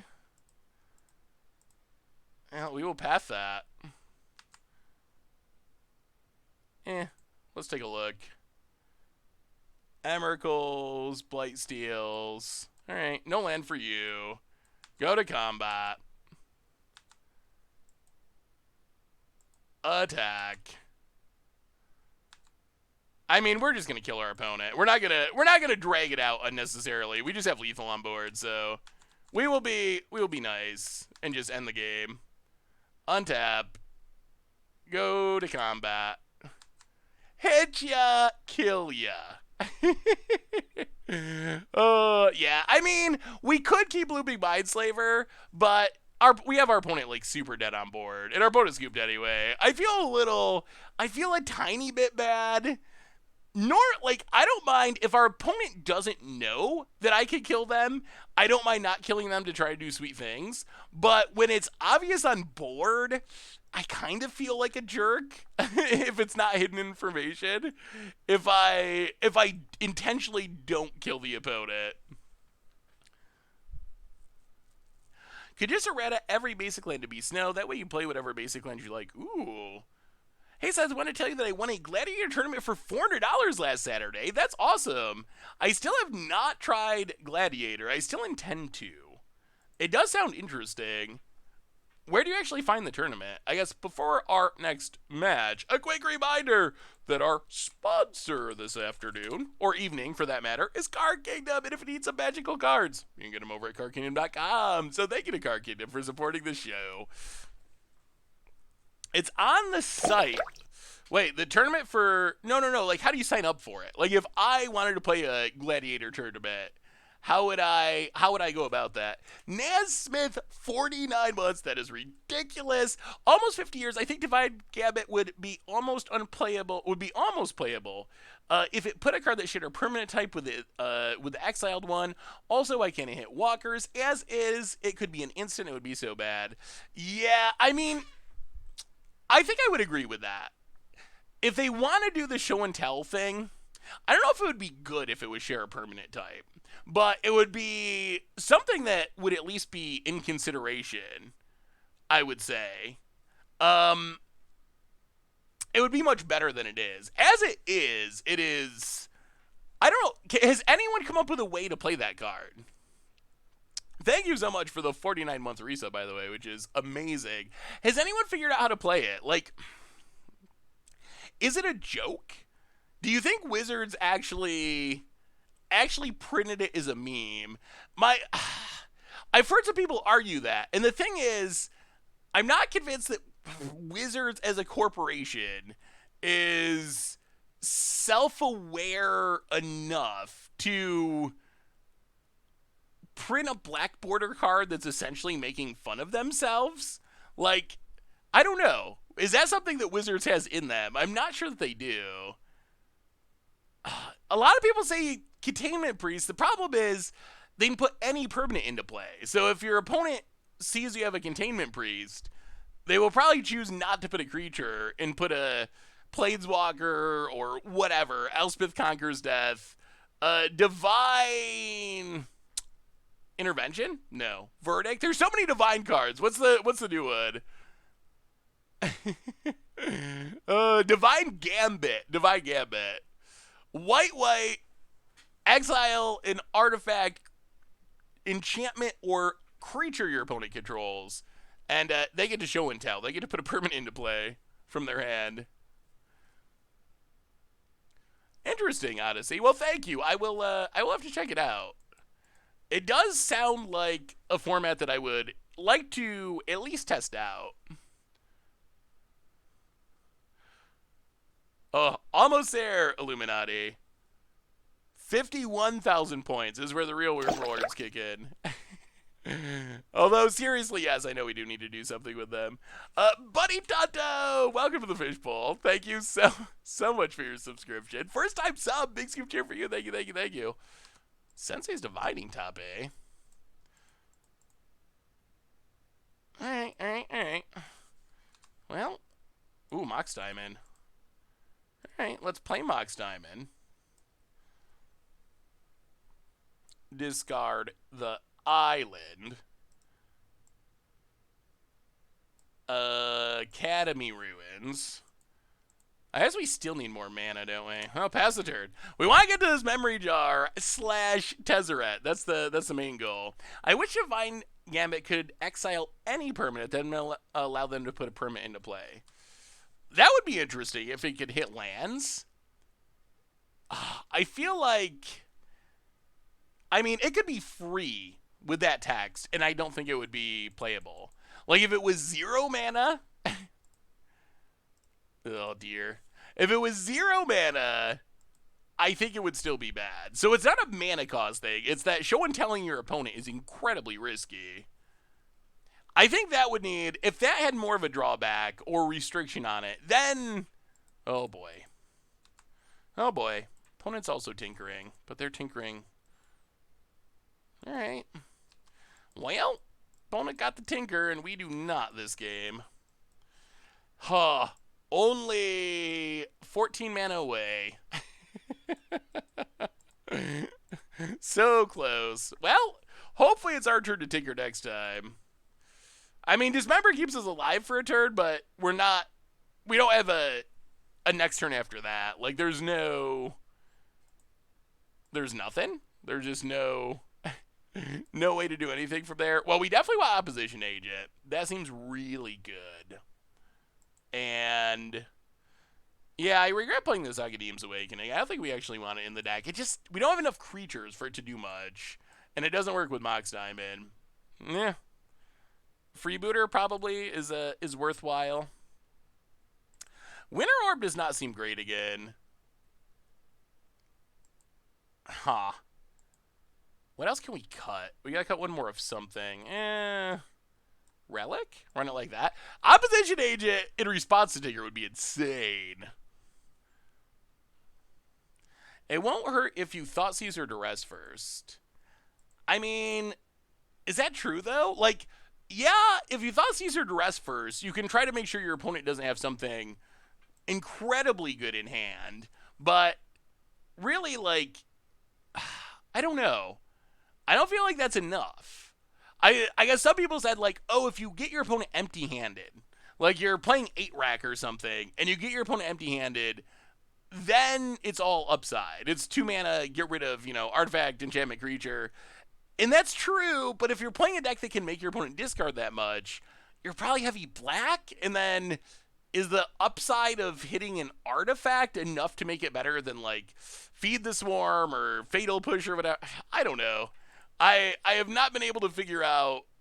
I guess the best argument I've heard for it ever being playable anywhere is in Limited, in the late game, when both players often end up in top deck mode, then you can use it to like, answer your opponent's bomb with limited downside. Containment Priest doesn't actually work, though. Like, it stops creatures... So I guess if your opponent has only creatures, then it helps. But I don't think that Containment Priest is enough of a combo. If Containment Priest was like all permanents, then yes. But wow, okay. If it was all permanents, then yes, I would be down. But I don't think that just stopping creatures is enough to make me want to play it. I mean, it is a cool little synergy, but stay to talk about Modest Mouse. Oh, I do like me some Modest Mouse. Stone Coil, certainly about it. Well, Island and go. All right, crack off that Tinker opponent. Tinker. Oh, now we want the Tinker. We got the opposition agent. We want to see the Tinker. It would be so sweet. I want to get someone. I want to get someone with opposition agent. I don't even know if I'm going to put it in. Opponent hits us. Yeah, we're not going to play it yet. Memory jar. Well, playing Island. Get in for one. We're going to try to wait and actually get full value out of this. I think opposition agent. That's our main goal of this match. I like the new hate card. Let's reread it. It's a Graph Digger's Cage, so we don't think, well, let me, no. That only impacts graveyards or libraries, and Divine Gambit puts into play from hand. So the new hate card wouldn't actually do much of anything. I'll play a Mox. Play Academy Ruins. Tezzeret. Take down Tezzeret. For Black Lotus. Hit you for one. Alright, we're getting there. We might get the opposition agent blowout. We might. Yeah, if you could like hive mind to force your opponent to copy it and then put Emrakul into play, that would be absurd. If you could pull it off one time, that would still be insane. But yeah, it's not. Or like you got to Mindslaver your opponent and then give it flash, and then while you control your opponent, you can flash it in, and kill their thing, and you control what they put into play, and you choose not to. So that there are ways. They take a bit of work, but there are technically ways. Opponent gonna hit our Tezzeret. Oh man, I feel it coming. I feel it coming. I feel the blowout coming. Opponent passes. Ooh, 1, 3, 4, 5, 6, 7, 8, 9. Oh, untap 10. Huh.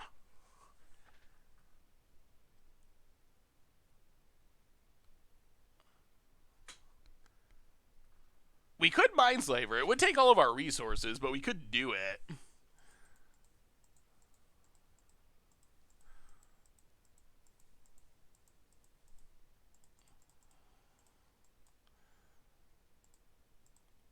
Well, cast Mindslaver.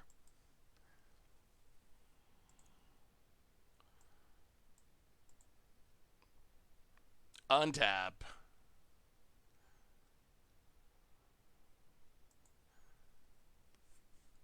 Do we even activate it, or do we just wait? Ooh. Yeah, let's be patient. I don't really want to give up this Black Lotus. We might need this Black Lotus. And our opponent's hand is most likely all lands. So I don't feel like we're going to be able to do a whole lot with their turn, so let's just wait. Thoughts on Runestone? Wait, Runestone.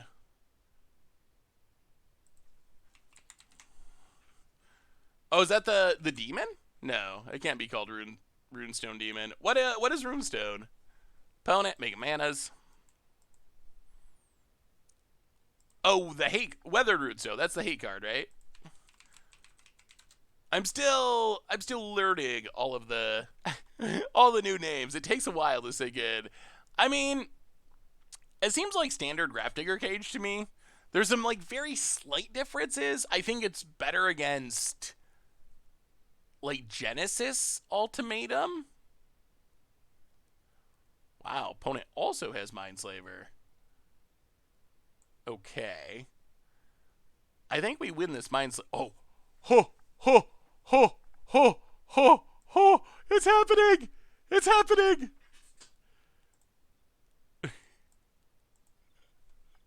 Yes, it happened.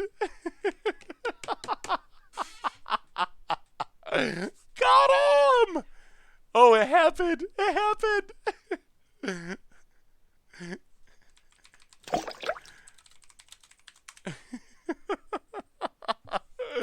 oh, oh, give us something good. I guess we just take the Blaze Steel. Afro Throws! Welcome to the Fishbowl. Thank you so much for your subscription. Big subscription for you. Thank you, thank you, thank you. Oh, not bad. Not bad. Well, we will. 1, 2, 3, 4, 5. Play. Oh my goodness. Let's just Mindslaver. Whatever. Whatever. Mindslaver you. Go to combat. Hit ya. I think we're out of good artifacts to tutor up. Hit ya for 2. I think we got this one. Opponent down to 14. Tick up. Maybe we can ultimate eventually. Pass the turn. We control you.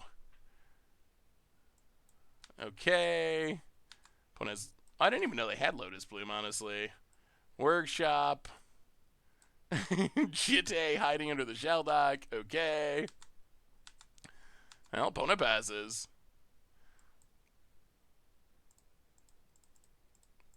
Play Memory Jar. Oh, we're so close to actually winning this. Memory Jar down. Is CBL on? Cardboard Live does not work with Magic Online, unfortunately. One of the downsides of Vintage Cube. Untap. I mean, I'm not sure how we lose from here. I feel like we're in pretty excellent shape at the moment. Yeah, it would be really sweet if it did, but it doesn't. Booted. Workshop. Yeah. Looter. Uh-huh. But now I think we just win with Tezzeret Ultimate. Yeah. Here they come. Here they come.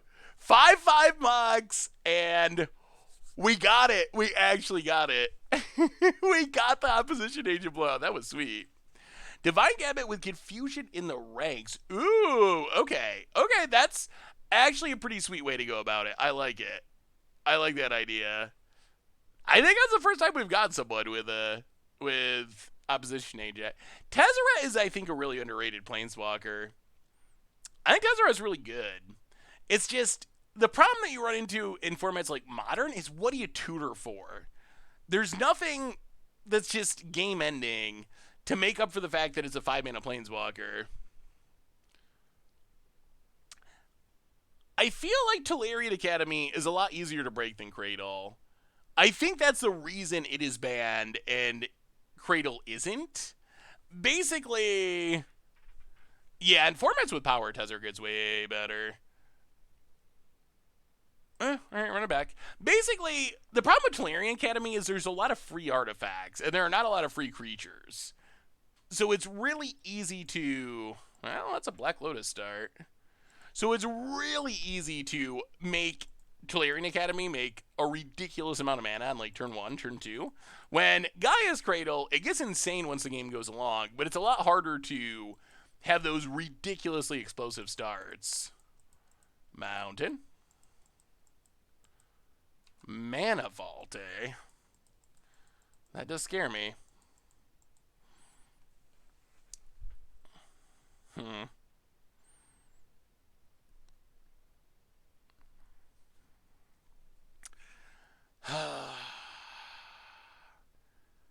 I'm worried about Tinker. Like, turn 1 Urza seems sweet, but if our opponent Tinkers Blightsteel, we just lose.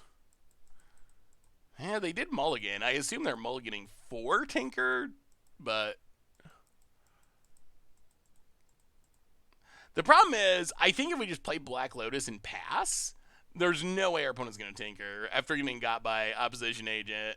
I would be very surprised if they just do it.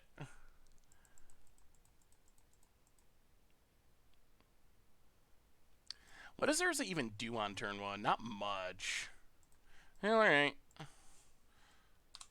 Yep. We're just going to wait. We're gonna wait, see what happens. Don't want to lose. We know our opponent has Tinker and Forge Master, so they do have some good opposition agent targets. Well, we definitely get another turn this way. We're not off to a especially fast start. Our opponent's gotta be thinking about it. They gotta be worried about tutoring right now. They gotta be. Welder. Okay. Our opponent does have some sweet artifact synergies. Opponent passes. Well, alright. Signet. That's not bad. Signet does get us to casting opposition agent and using Black Lotus for something better. Yeah, we will strip mine it. We will wasteland it next turn, I think. But we want to get down the Signet first. They can't use it yet anyway, so I think we're good. What do you think about cascading into Tibalt in Modern? It seems fun. I think the most obvious home I would say that I've thought of so far is using it in Living End as a sideboard plan. I do like getting our opponent off blue mana. 1, 2. Yeah, put our opponent off blue. Next turn we'll start progressing our game plan, I think, or trying to. Opponent. So yeah, I think that it's definitely worth trying. Whether or not it is the foundation of a deck or it's like a sideboard plan for something like Living End, I'm not 100% sure, but I do think that is a pretty good strategy. It seems like if you could cascade into Tibalt on like turn 2, ooh, jeez. Now let's wait. Let's just Urza. Urza makes us more mana anyway, so this is fine. Get down Urza, pass the turn.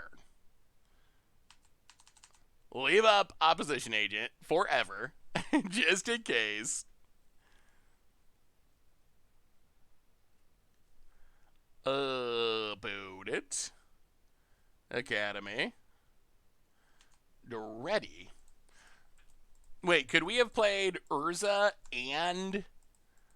Wait, you're saying we could have played Urza and Wastelanded and left up opposition agent? Is that a thing? Maybe we could have.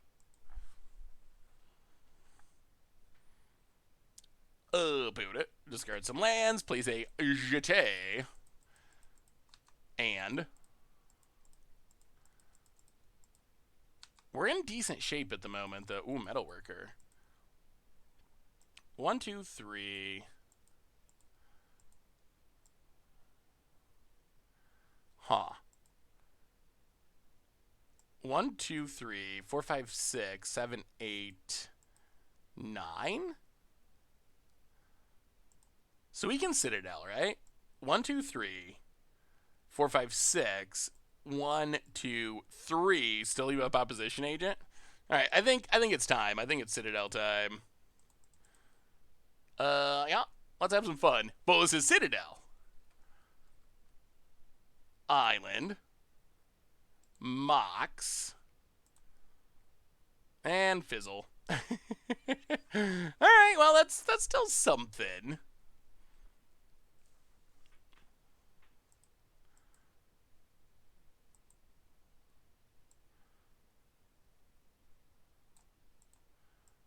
Really?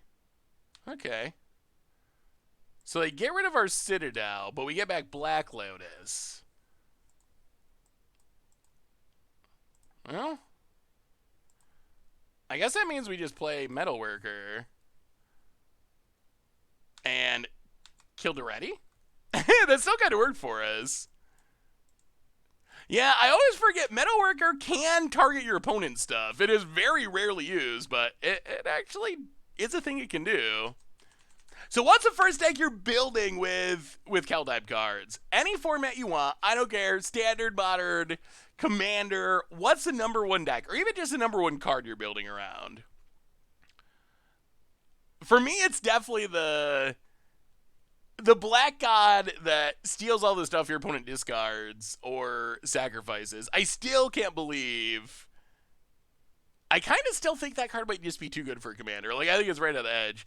I've been theory crafting Wizard Devotion. Ooh. In Modern with Pyre of Heroes. That sounds really sweet. I would love to see it all in the brain. Mardu Doom Foretold. Yeah, Mardu Doom Foretold's got some good upgrades. Opponent. Cascade Energy Ball. Yeah, that's at the top of my list. Tree Bridge. Yeah, I'm excited for Tree 2. Tree with the Nexus to turn everything into gods and then put them all into play. Probably not like super competitive, but it sounds super fun. And is looter going to be an issue? I hope not. I mean, it's a little annoying with Jete, but I think we should be okay.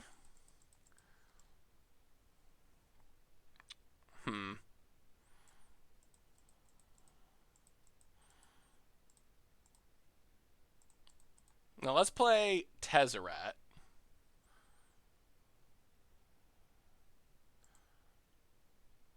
Untap. Play a land.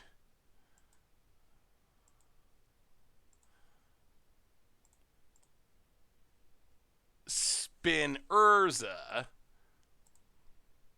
into Island. Yeah, we didn't want that anyway. Alright, well, hit you with the construct.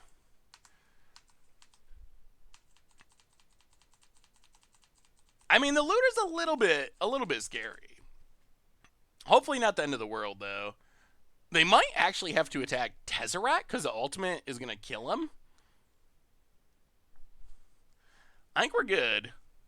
Pioneer Dredge with Egon. Oh, yeah, Egon is a really sweet card.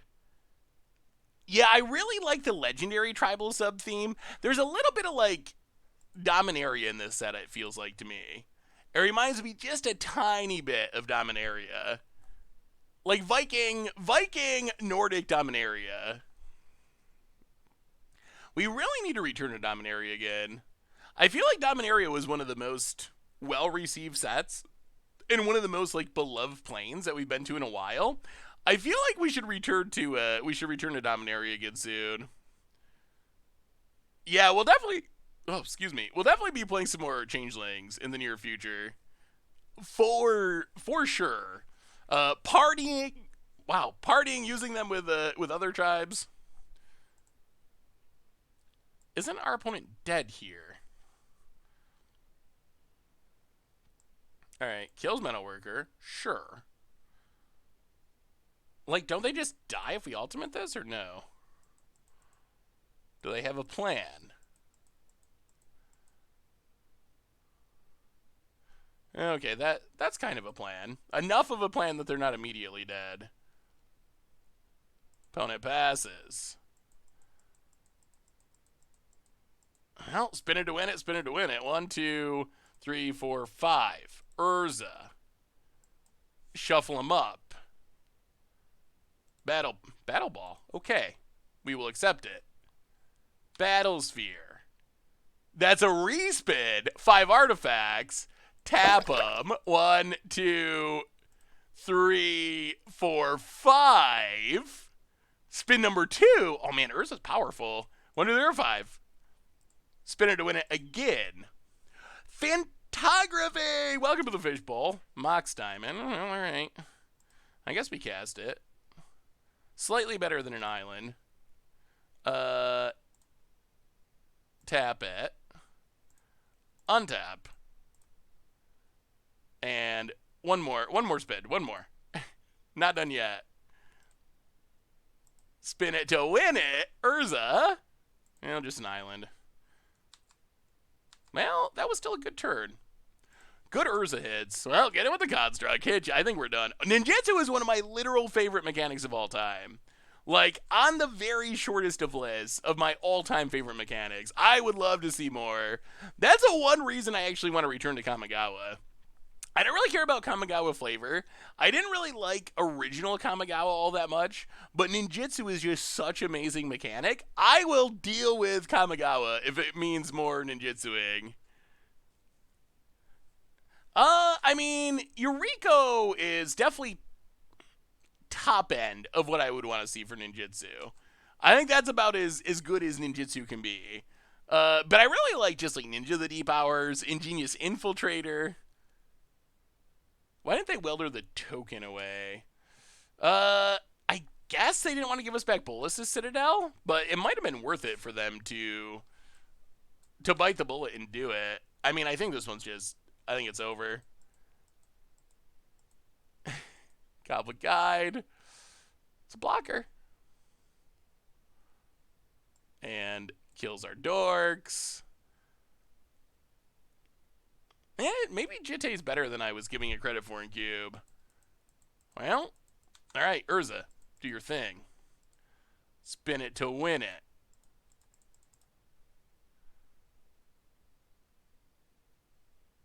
We get a Karn.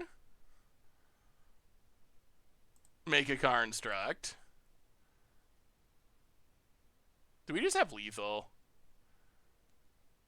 9. Oh, let's spin one more time. I don't know. We might have lethal. If we do, opponent, I apologize. A tap. Spin it to win it. Into. Island. Alright, well, go to combat. Attack.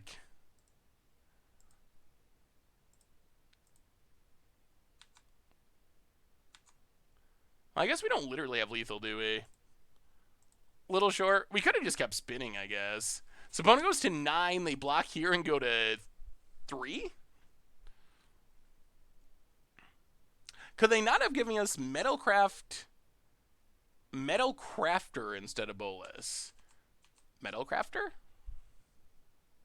If Wizards has made cheaper Offspring and Soul Shift, it would have been perfect. Yeah, Soul Shift was... Oh, but like that mechanic... That mechanic's pretty bad. That mechanic needs a pretty big update if it's going to come back. It was just so underpowered. I guess just knocking mana off of it would probably go a long ways.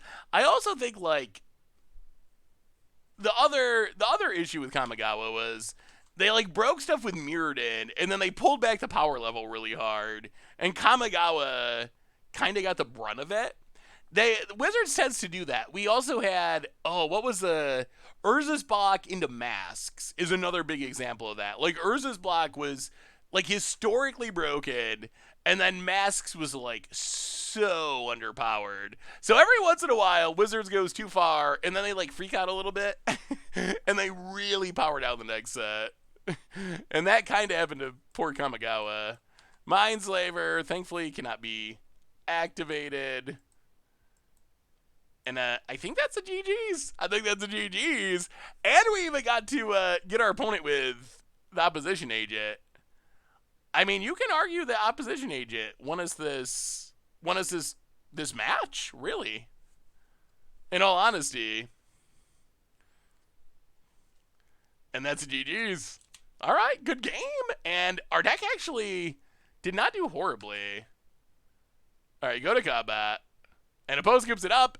We get our entry back. All right, let's do one more. Is there any sort of stipulation we should have? Although the only problem is I don't know if we'll get through playing the entire draft. We'll definitely get through drafting. We'll definitely get through at least a game. I don't know if we'll get through all of them. Should we do anything different for draft number 2? Our last Vintage Shoes draft, maybe for a year. Might be till next holiday seasons. No good cards.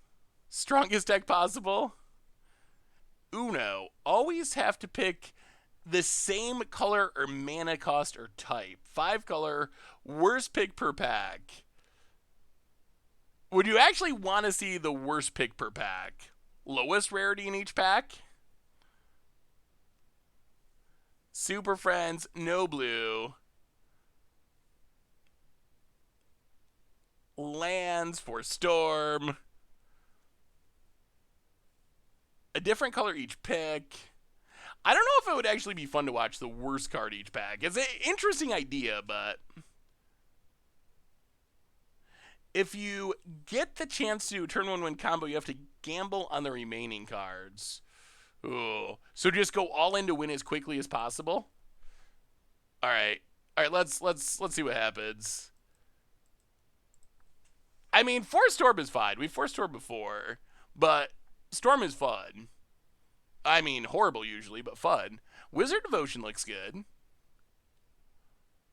Pyre does seem good for it. Yeah, I actually like that deck. That actually looks reasonably solid to me. All right. Turn 1 combo. Turn 1 combo? Force Mono Red? I mean, Unbanned Twin? This is pack one, pick one. We could try to twin people. That is a combo. Not a turn 1 combo, but random number generator to pick the card. Be as random as possible. I mean, Wheel of Fortune's also good. I do like Wheel of Fortune. Mono Red, we force Mono Red aggro. Try to get the fastest cube draft of all time. I mean, Primeval Titan's good. Sphinx is not bad. I think the cards that are most interesting, Splinter Twin to try to be the combo, Primeval Titan, Wheel of Fortune, or maybe even Omnath, considering this is pack one, pick one. It feels like most people want Twin. Also Ren and 6. Yeah, Ren and 6 can be good. Alright, we'll twin it. Twin it to win it. Wow. Alright. Well, we got a plan. We got a plan. Alright. That went well. Okay, off to a draft over. We did it. We have Splinter, Twitter, Deceiver, Exarch. We're done now. What do we take here now, though? Now it gets trickier. Mind Twist is probably the best card. Vortex, so you want to be like aggro twin? Caracas is good. I mean, Mind Twist is absurd. Yeah, let's take Twist. Twist is hard to pass up. That's a card that can just win on your own. And we're early enough, and we already have a pretty straightforward plan that we can focus on getting fixing. Like, we can just snap off Blackleaf Cliffs here, really. Like, what else are we taking out of this pack? Yeah, we might get a wheel on the wheel. Oh, yeah, let's take the Cliffs.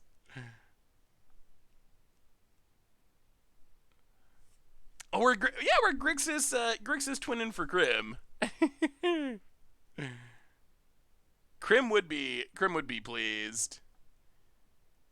So what other cards are we looking for the combo? Pestermite, Kiki Jiki, Restoration Angel, Zealous Conscripts.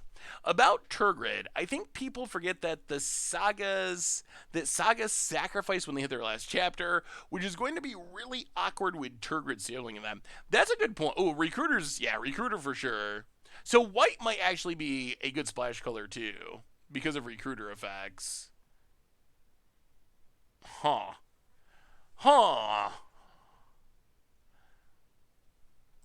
Young Pyromancer backup plan. Phantasmal Image is rarely bad. Manamorphose is also, like, almost never bad. I don't really know if Twin is what I would consider a solemn deck for the most part. I think Phantasmal Image, Manamorphose, Young Pyromancer are kind of the... I mean, this supports the combo best because it's just a free redraw to find combo pieces. Young Pyromancer is the best backup plan. Phantasmal Image probably highest upside. I mean, if our plan is to twin, we probably want... All right, we're going to take Manamorphose. Like, if our main... Twin Storm? Twin Storm.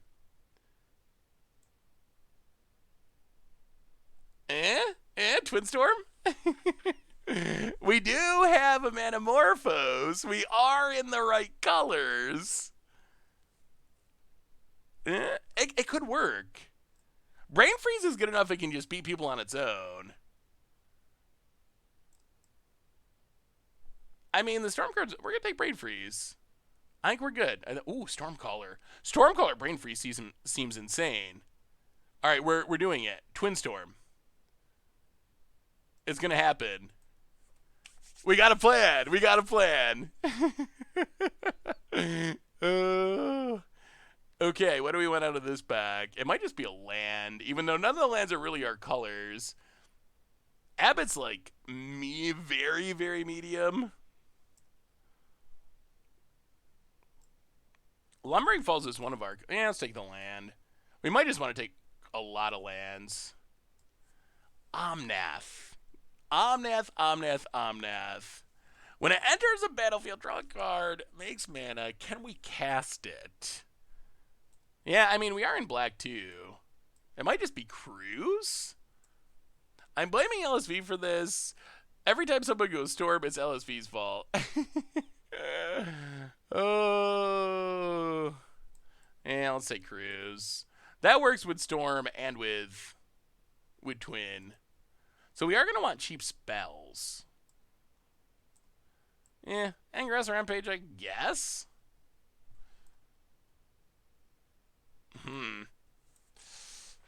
Mana Flare is really risky, but it does help with storming. Otherwise what?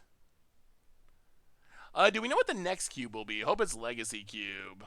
Alright, we'll take Flare. I don't think we're going to play Vortex anyway. Siege Gang, I guess, is a fine thing to copy. Past in Flames or Ritual? Probably Past in Flames. So cheap cantrips, red rituals. Cheap cantrips, red rituals. Those are what we want. Those are what we want the most. I guess we could have taken Soulfire. Yeah, I mean, we actually have kind of a decent storm plan going. And we could be mono red. All the pieces of mono red aggro are just floating around. All right, so number one, anything for Twin? Not really. Wow, this pack actually has two really good lands for us. Rakdos was returned like a bad backup Mind Twist. Frantic Search is a decent storm card. It works well with Treasure Cruise. It's probably the most likely to table too, but this pack, yeah, this pack's great. Acquisition's decent. 1, 2, 3, 4, 5, 6, 7 cards for sure that we would most likely play.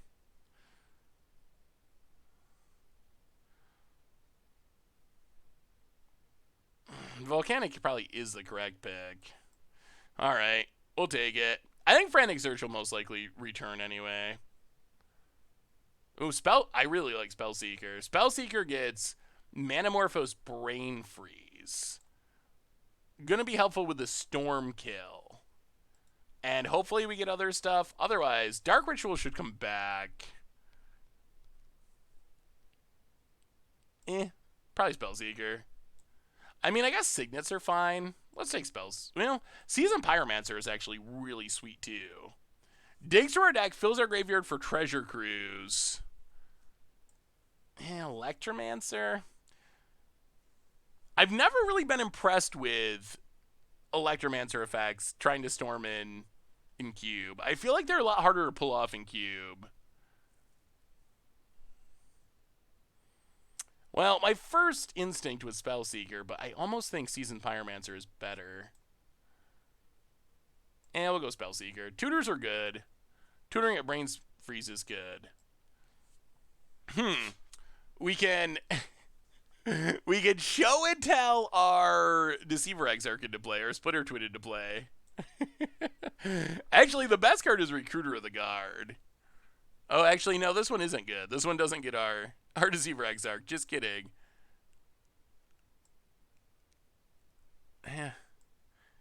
Commit to Memory, probably.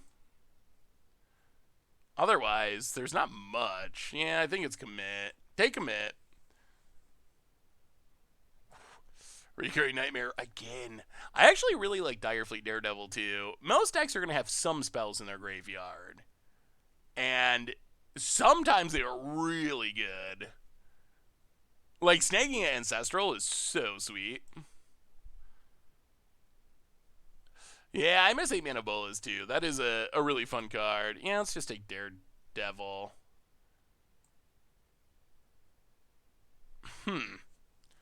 Okay.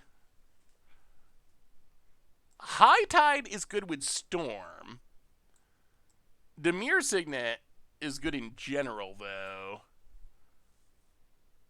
Yeah, probably gotta be the Signet, I guess. And the Signet does work with the Storm plan to some extent too. Ugh. Steamkin is like kinda good with the Storm plan. Very, very loosely good with the Storm plan. There's a chance that High Tide is just like the last card in that pack too. It comes back around.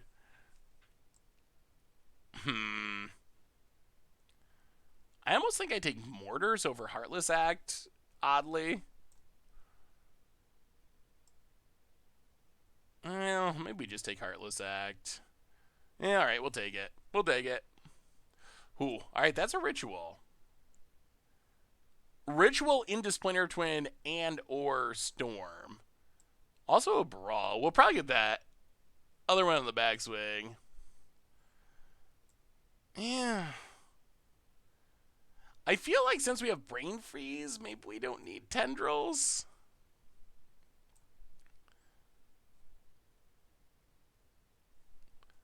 Do we actually want Tendrils? I think it's going to be hard to Storm 10. Everyone wants Tendrils. I mean, if they got Eldrazi, then we twin them, hopefully. I don't think we want Tendrils. I think we also still want to be storming. We're storming and twinning. We gotta keep both sides going.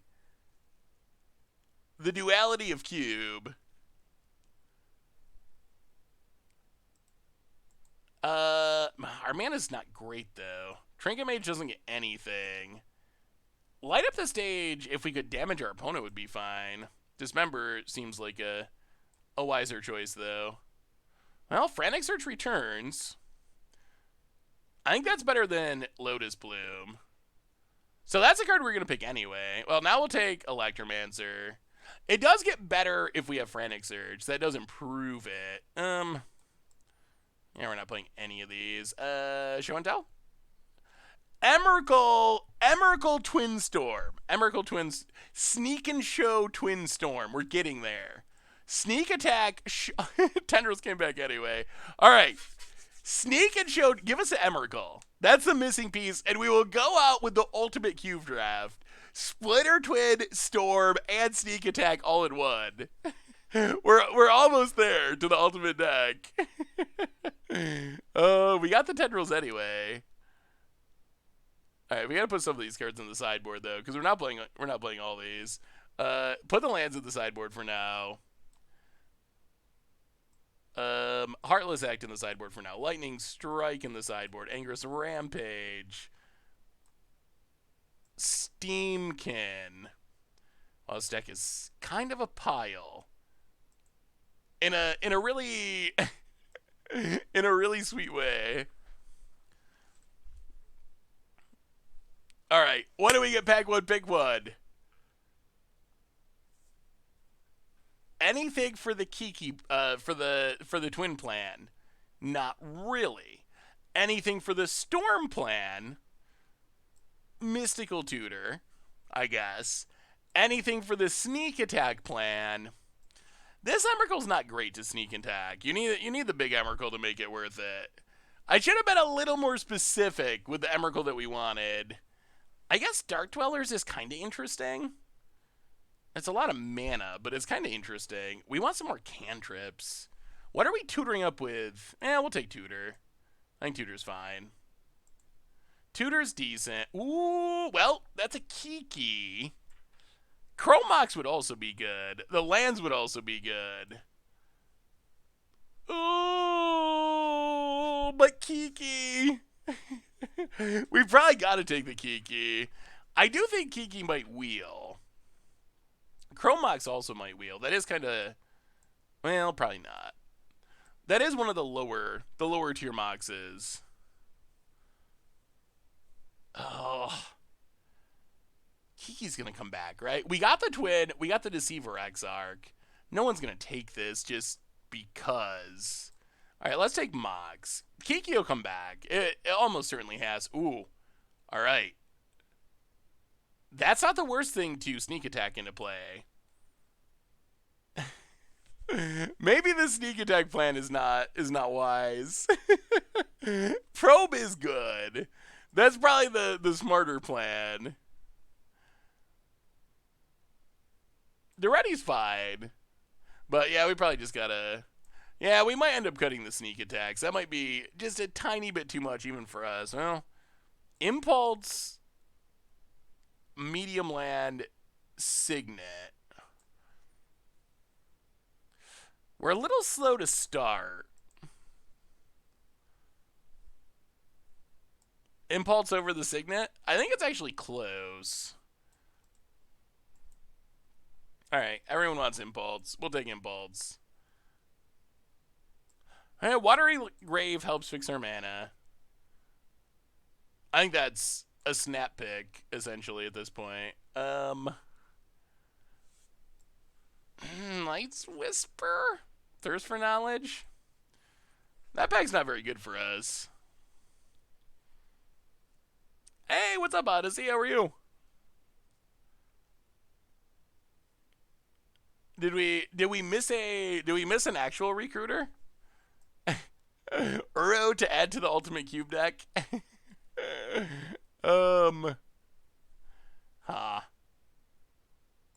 Yeah, let's just take. Yeah, I'll take Night's Whisper. Drawing cards is rarely bad. Ooh. Where's our sideboard? We have a Volcanic Island and a Watery Grave. That means Bloodstained Mire is perfect.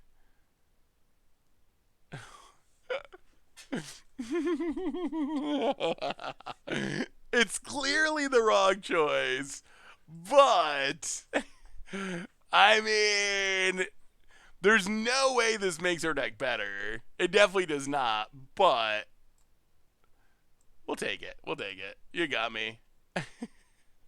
We're not going to say no. Well, now that we have Thousand Year Storm, Fire Blast could be the finish.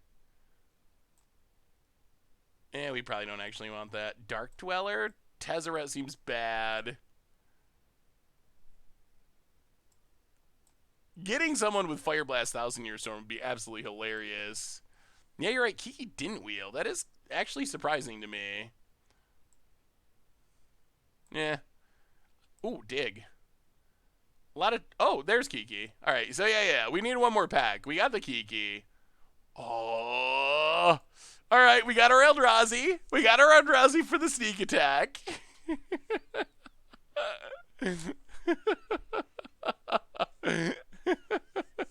All right, it's coming together. Inferno Titan, sideboard. Ooze, sideboard. Oh, this deck is so ridiculous. Containment Priest, sideboard. And... I made you scream at the... I made you scream at your screen so many times today.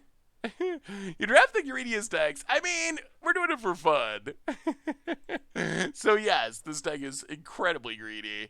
All right, so to walk through what we're doing here, what's our plan? Well, we have a few of them. Number one, Deceiver Exarch, Kiki Jiki, or Splinter Twin. That should win us the game. Number two, we have a bunch of cheap spells in Brain Freeze to storm off with and try to win the game that way. So that's plan number two. Plan number three is we can sneak attack cozily. Actually, we're not going to play. I don't think we're actually going to main deck that. Maybe that's our sideboard plan. We don't have enough big things. We don't have enough big things to make Kozilek work, I don't think, honestly. So we got Thousand Year Storm for the store plan. We do need to cut some cards of some kind. We have too many. Our mana should be decent. I mean, Fire Blast is bad. It's mostly just funny with Thousand Year Storm. Like, how do we win if we get a Thousand Year Storm? That's kind of the question. Like, we're doing all this 1,000 year storming. I guess tendrils a lot of times.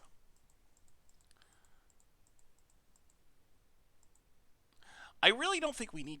We're gonna put tendrils in the sideboard. I really don't think we need tendrils. I think we do something like this, and then what are our last couple cuts? What does Spellseeker get? Brain freeze mostly. I actually like Direfleet Daredevil. Thrusted! Welcome to the Fishbowl. Thank you so much for your subscription. Big super cheer for you. Yeah, that's what I was wondering if we needed a burn spell just for. I mean, if we're gonna play 1,000 Year Storm, we want to be able to win with it. I guess we can. We can memory a bunch of times, just keep shuffling stuff in.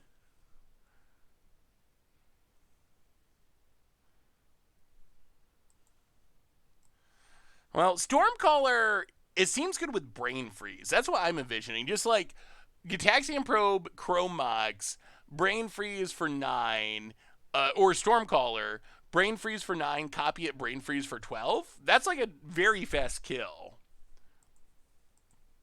I kind of want to keep a little bit of black. Mind Twist is really strong. We could go down the Electromancer. I feel like Electromancer's pretty so-so.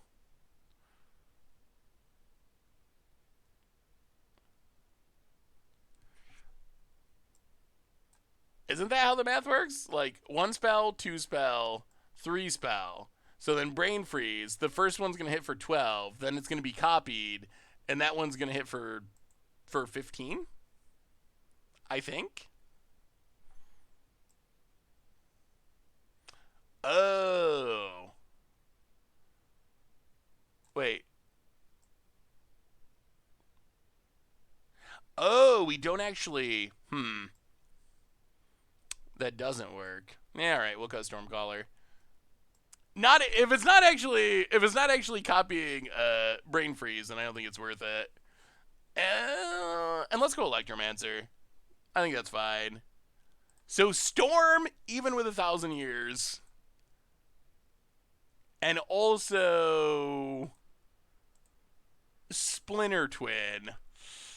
I mean, the deck probably would have been better if we focused on one plan, but this gives us multiple ways of doing sweet things. Boom, here we go.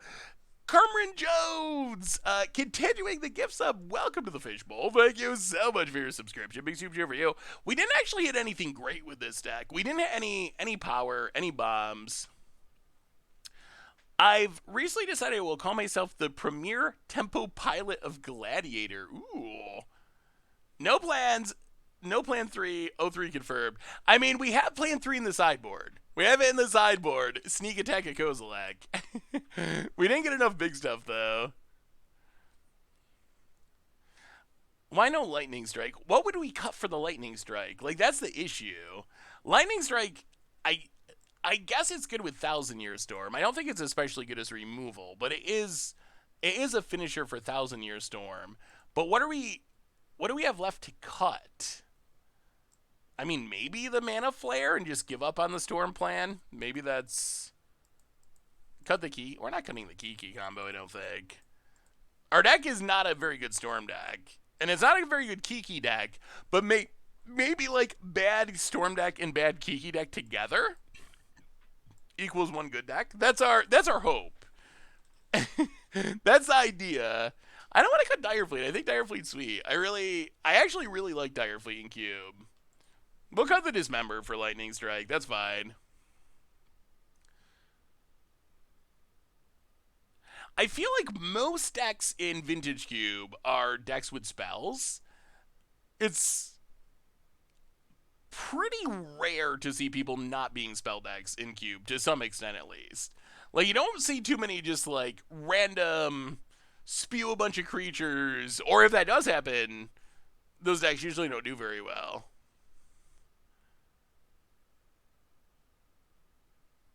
You prefer Legacy Cube? I like Vintage Cube. The Vintage Cube's always my favorite cube. I feel like Legacy Cube, it's not bad, but I enjoy the Vintage Cube playstyle more. I think the more powerful a cube is, the more I enjoy it in general.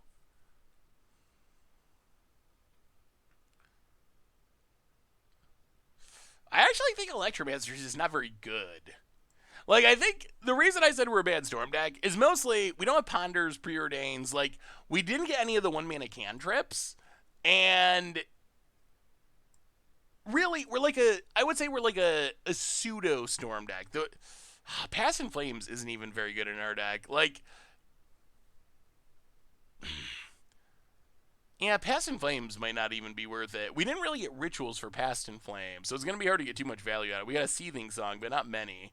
So I think the way that we win is probably just like playing a few spells and brain freezing someone for like 20, 21, rather than having like a massive like 40 spells in a turn combo turn.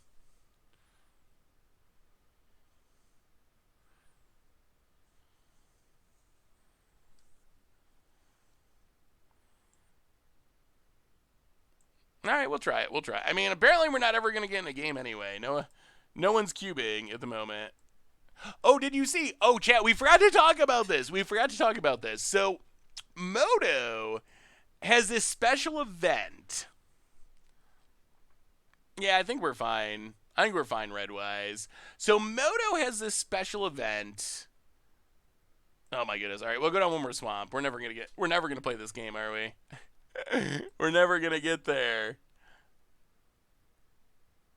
All right, so I'm for an island. So Moto's doing this special event where you can pay $25 and you gain access to 2 weeks to all the cards on the client, and also you get like part of an entry into something like a PTQ or something. I'm not 100% sure on the details of the tournament aspect. What do you think of that? And is that something you would potentially be interested in? Like, assuming that's, well, what we know from this event is it's $25 for 2 weeks. What if it was $50 a month and you get access to all the cards? Is that something that you would be interested in? Yeah, an arena would be spectacular.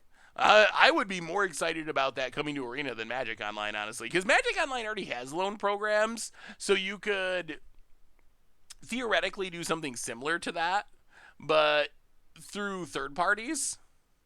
You'd pay $100 a month. That's yeah. I mean, it seems possible. 50 is way too much. Yeah, that's my concern is the price that Wizards would be willing to do a subscription at a price that a lot of people would be willing to pay. Like, I would be willing to pay I would pay, like, if it was $100 a month on Arena, that would save me money. Obviously, I would prefer it to be cheaper than that, but if I could pay $100 a month to have access to all Arena cards, that would actually save me money over what I pay now. If it was $50 a month, I would be thrilled. Well, let's see how good Electromancer is. Sand's okay. Could use our Deceiver Exarch. All the card rental services for enough to create a top tier deck in Modern is around $100 a month. Is it really? That'd be $25 a week. Yeah, I mean, I guess Modern has, especially if you want to play Uro decks, that's kind of the issue, is Uro's like absurdly expensive. Make it the same as the Netflix subscription. Spend over, yeah, I spend closer to $2,000 a year in Arena. I wish I didn't, and it's my job, remember, so I'm kind of in a unique situation that way. But yeah, Arena for me is like $200 to $300 a set, basically, and sometimes more for some supplemental sets. And they release a lot of sets each year these days. Like, this year we had what? Jumpstart, we had Amonkhet Remastered, we had Kaladesh Remastered, then the 4 standard sets, and I might even be forgetting something, but that's when you're paying $200 to $300 a set, and there's like 7 or 8 sets a year, that adds up to a lot of money. Didn't have anything I wanted to exile to the Gromogs, really. And we can up our storm count in the future. Don't really want to exile the Splinter Twin. Don't really want to exile this. Commit to memory. So I feel like just waiting is fine. Demir Signet. Um.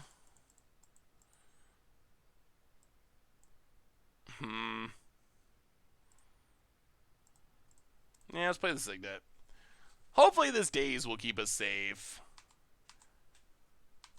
Go to combat, hit ya.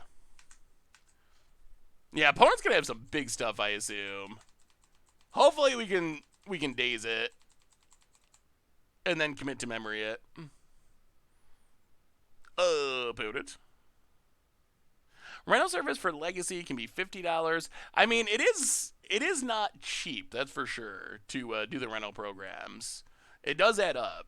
The problem is going to be convincing Wizards that losing money on people like you with a subscription system may get more than a large portion of players like me who spent $40 in 2 years on Arena. So I heard Reddit. Let's say that is the problem. That is exactly the problem. Let's say there was what I would consider to be a cheap subscription based on what Wizards offers now. That was $20 a month, which I assume would be, I would guess they would never offer it that cheap. But let's say they did. As a free-to-play player, would having that be an option get you to pay for Arena? Or pay more than you're paying now for Arena? You know, play on the land, go to combat, attack. Because that is really the question. If you look at someone like me and the other whales, we're spending $1,500, $2,000 a year because we have to. So if we could pay $20 a month, we would go from spending $1,500, $2,000 a year to $240 a year. Wizards would be losing a absurd amount of money on us. To make that up, they would need a whole bunch of people who are currently free to play or close to free to play to start paying $20. They would need the paying player base to grow significantly to make up for the fact that all the really big spenders would have to spend less. It seems like it could work, or it could at least be something Wizards. Are we just going to win with this Electro? I take it all back, Electromancer. There are millions of players, but I think like, oh, we didn't play a land, did we? I think so. There are millions of players, but I would guess that on Arena, I would have to look up the numbers. I've looked into some free-to-play games before, and the amount of people that actually pay for a free-to-play game, like pay anything for a free-to-play game, are minuscule. I think it's like a few percentage points typically. Like, it's a really, really small number. Deranged Hermit. Well, we probably should not let that happen.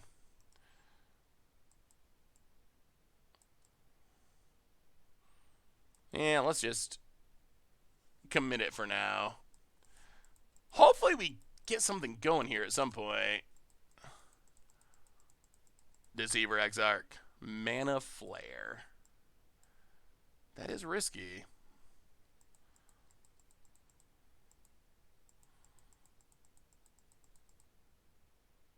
I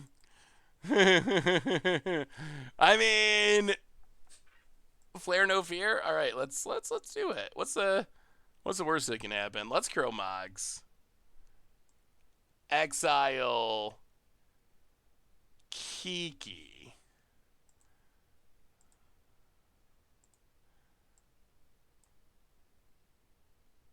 Flare no fear.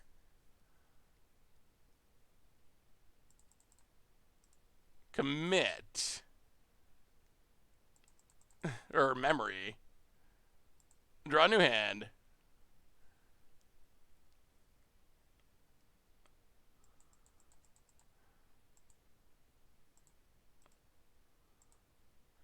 Deceiver Exarch. Well, let's see if we live another turn. If we live another turn, we're in business.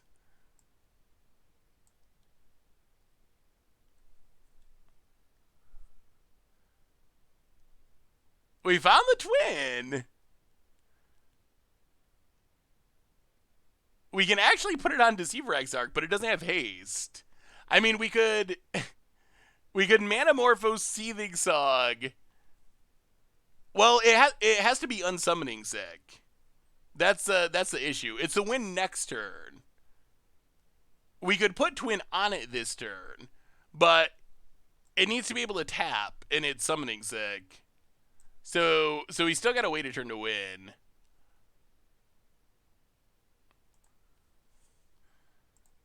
All right, let's just untap Blackleaf Cliffs. Get in with Electromancer, and I mean, we're letting our opponent's mono green ramp deck untap with 2 mana Dork Soul Ring and double mana for Mana Flare. So we'll see if we get another turn. If we do, it should go well. Isn't what a punt.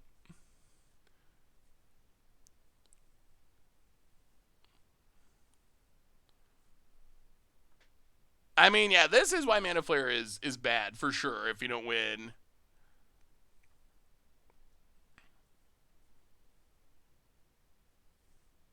We had the mana to play it right then. So, is it worse? Yes, but since we had mana floating, that's just kind of how it worked out.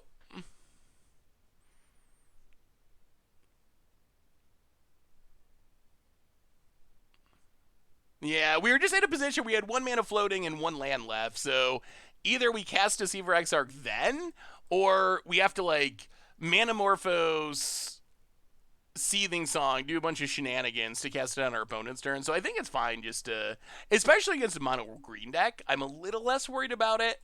If it was a deck that probably has a bunch of removal, then I would be very afraid. But against a mono green deck, like, what are you going to do? Either they're going to Crater Hoof us to death, or they're probably not going to kill it. So hopefully we're a safe-ish.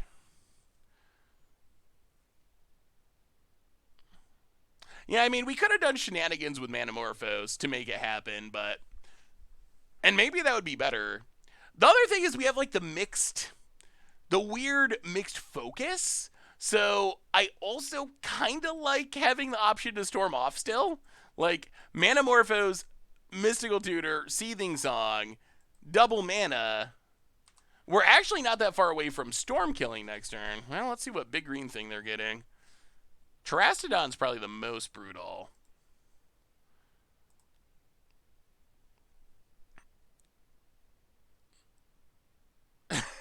Yes, it's Urban again. Okay, it's back.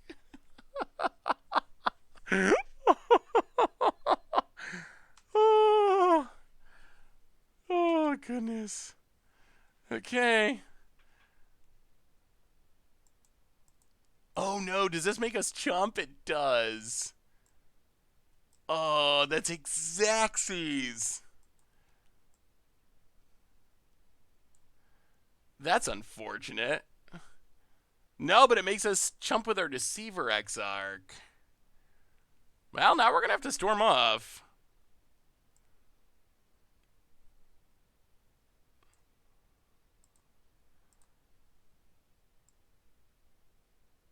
We still have double mana. We can Mystic after drawing because of Manamorphose. Can draw into what we Mystical Tutor for. All right.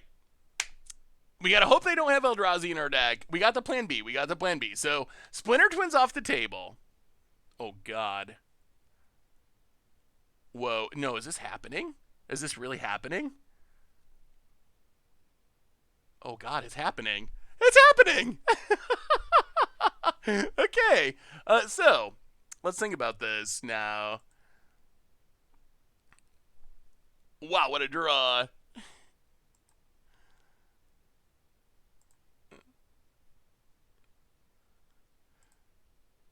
So we play 1,000-Year Storm.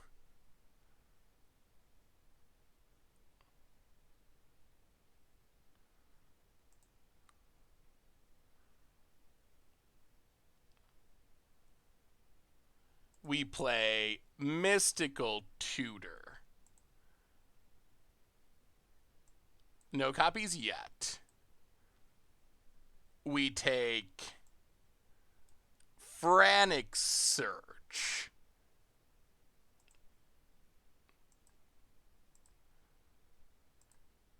We cast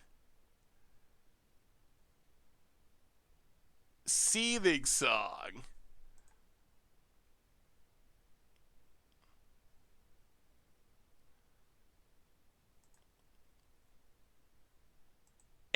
10.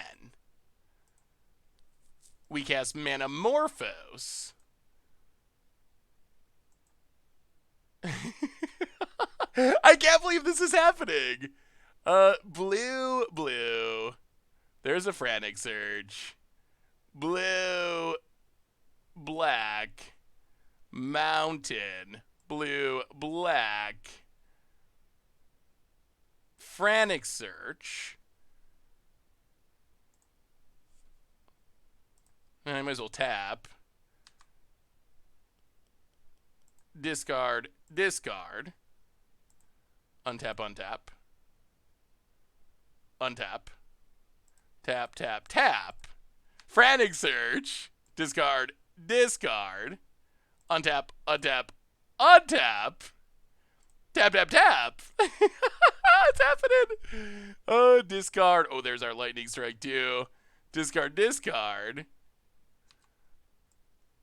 Oh no, we didn't untap. All right, that's fine. Discard, discard. Untap, untap, untap. So we have a ton of mana. So now we get to Past in Flames. We just have to not mill out. Oh, I guess we can win at any time. So we might as well just have fun with it and then win with Lightning Strike. 4 copies, in case we couldn't flash our stuff back enough. So our next card is getting copied 5 times. That will be Mystical Tutor. Yup. We will take Brain Freeze. Brain Freeze. Still Brain Freeze. Still Brain Freeze. Still Brain Freeze. Still Brain Freeze. And then we will Gataxian Probe. Draw 6, 7. What a win! What a win, what a win! Phone it. What you got going on? A bunch of rap stuff. Sure. Oh, so good. So good. Hey, you don't play 1,000 Year Storm Twin Sneak Attack, non-deck and cube, and don't go all the way when you draw your 1,000 Year Storm. Like, this is not a deck where you cannot do it. Okay. Well, we got there. That was impressive. We're bringing Angraz Rampage. That actually, I'm shocked that worked. I thought we were in all kinds of trouble when our opponent managed to kill our Deceiver Exarch. But it worked. The weird janky storm actually worked. Are you playing Lightning Strike to avoid Chalice on 1? Really, it's just what we ended up with in the draft. We didn't actually get a Lightning Bolt, so that is an upside, but it just happened to work out that way more than anything. What do we cut, though? Kind of want to keep the Lightning Strike. That ended up being good, but we did see a lot of Planeswalkers that we probably don't want to deal with.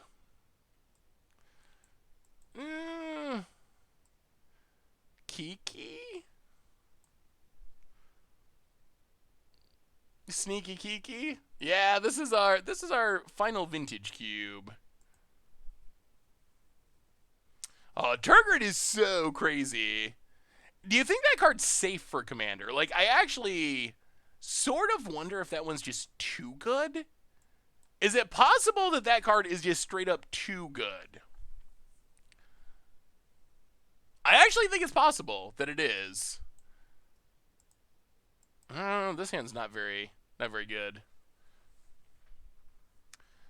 Dire Fleet we ended up taking out anyway. So it is out already. Well, Mana Flare worked last time. I'm sure this will be fine. We're good. Probably put Past in Flames to the... Ugh, I don't even know. Probably Past in Flames. Well, probably put Twin to the bottom, actually. Mana Flare and just try to combo with Brain Freeze and Past in Flames. Do you ever storm off and then realize you had lethal on board all along? Yeah, I'm sure. Sometimes I just storm off because I think storming off is fun. So sometimes it's like kind of intentional, but there's other times where I don't see it. Uh, Tur Turgard, the Black God. I think for Commander in specific is where I'm questioning. But the Black God that's puts anything your opponents discard or sacrifice into play under your control, any permanents, uh, that just seems so busted to me. Turgrid. I don't think it's so busted for like modern or anything, or standard even, but I think I want to play it in standard, and I will play it in standard. But I'm a little worried about how powerful it'll be in Commander in specific. It seems like it could be really, really good in Commander. I did it to Amazonian, and then I tried to get her to, stream to apologize, but that was after the day Twitch just broke. Oh yeah, that was a weird day. That was what, last Thursday's stream. That was a weird one. Twitch sometimes is a little bit wonky. Impulse is not bad. Well, pass the turn. I guess opponent has so much mana already that what's the downside of running out Mana Flare? Like, they have so much mana. So we're probably just gonna cast it and cross our fingers and hope we live. Love your content. First time in the stream, long time YouTube video. You would you mind talking and playing about 1.5 times faster than normal? This is weird for me. Oh, opponent, they love their deranged hermit. I mean, that is a clock. I guess if they have hoof, we're gonna die. Well, impulse. Take. Probe. Well, I mean, we're gonna run out Mana Flare and we're gonna see. That's where we're at. Yeah. 1, 2. I mean, if they have hoof, we're dead. So play an island, play Mana Flare, and see what happens. Your go. There's no worse feeling. Yeah, we did win game 1. There's no worse feeling than just running out of Mana Flare and being like, sure, double your mana, your go, vote it. I mean, if we untap, we win. I want to save Probe for next turn to up our storm count. Well, we win. This is... Oh, good. Oh, that's great. Okay. They're paying for the Hermit. Oh, that's the best thing we could have hoped for. I think if we untap here, I think there's a decent chance we win. We'll see. Hitting a Ritual, I guess, would help. Or Frantic Surge, but... Oh, really? Nature's... Alright. Well, that's going to make it harder. Opponent paid Echo and had Nature's Claim. Well, now we are a long ways away from winning. Well, let's... I guess probe. Oh, dear. Oh, this is not good. Not good.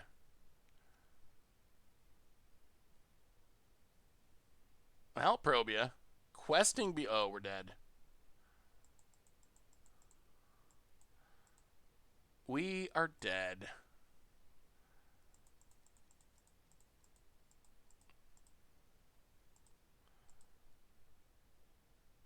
Yeah, we're super dead. Yeah, let's just brain freeze. And then we get to see part of our opponent's deck. I am interested. All right, we didn't hit it. So they just get to put a hoof into play and win. When does the Moto event start with all access to the cards? I believe tomorrow after downtime. I believe there's downtime tomorrow, and then as soon as downtime ends. Well, all right. Downtime tomorrow, and then as soon as downtime ends, I believe. Yeah, maybe we want Inferno Titan. It doesn't work with either of our primary plans, but it does kill a bunch of dorks, which is something.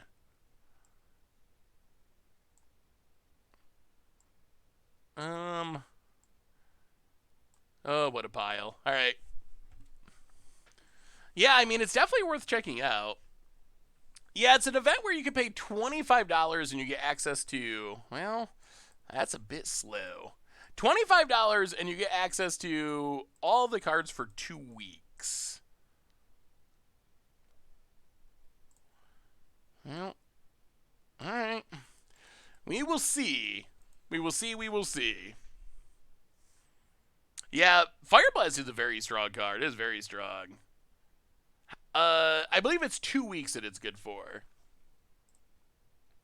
Till the 28th or something like that.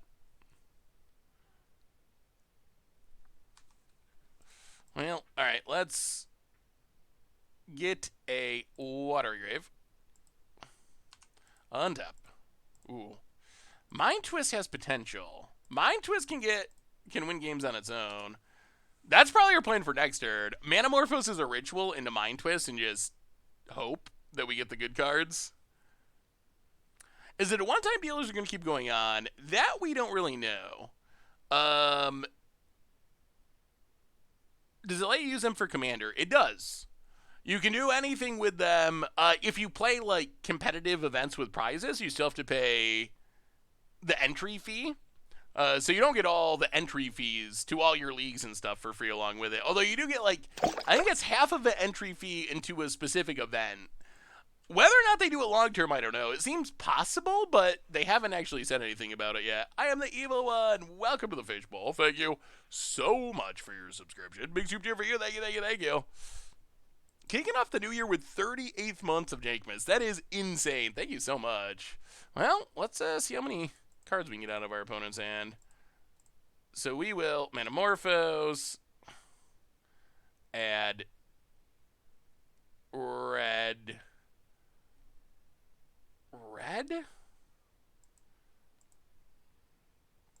Play a land, Mind Twist.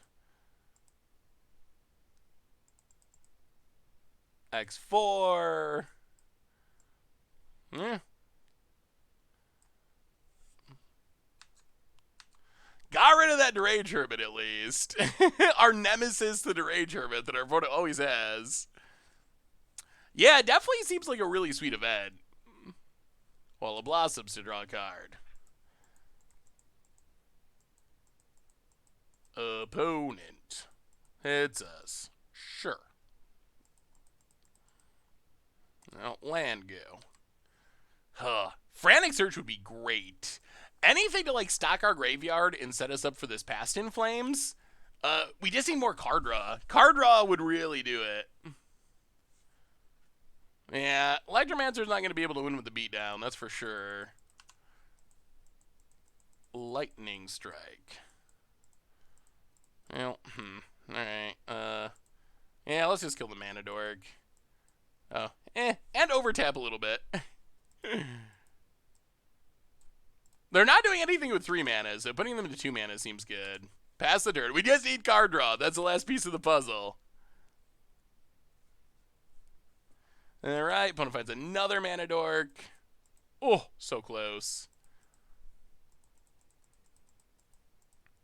What if we Past in Flames? We can Manamorphose.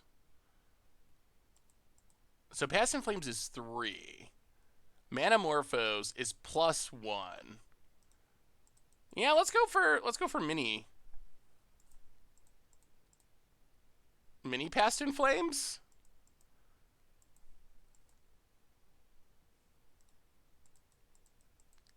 I mean, is Titan better than wrathing our opponent's hand? We get to kill Pilgrim, but if we go with Past in Flames, we get to draw a card and Mind Twist our opponent's last 3 cards. Alright, well, let's attack first then. If we're going to go with the Inferno Titan, I think we attack so they block, and then Inferno Titan should be able to kill both creatures. Or our opponent takes it, which would be... That would be an impressive no block. Alright, opponent does block. Well, alright, we'll go with Inferno Titan. Wait another turn. This isn't one of our plans, though. Inferno Titan Jacob out is not on our list of approved ways to win the game. Storm and Kiki Jiki combo or Splinter Twin combo, they are. But I guess we're just gonna win with Inferno Titan now, which, that's fine. We will accept it. I think with this deck we probably can't complain no matter how we win. Bump up, hit ya. Inferno Titan is a legit clock. Yeah, I mean that's a power mind twist. That was a mind twist game. We had the mind twist, we mind twisted, and that was it. That was it.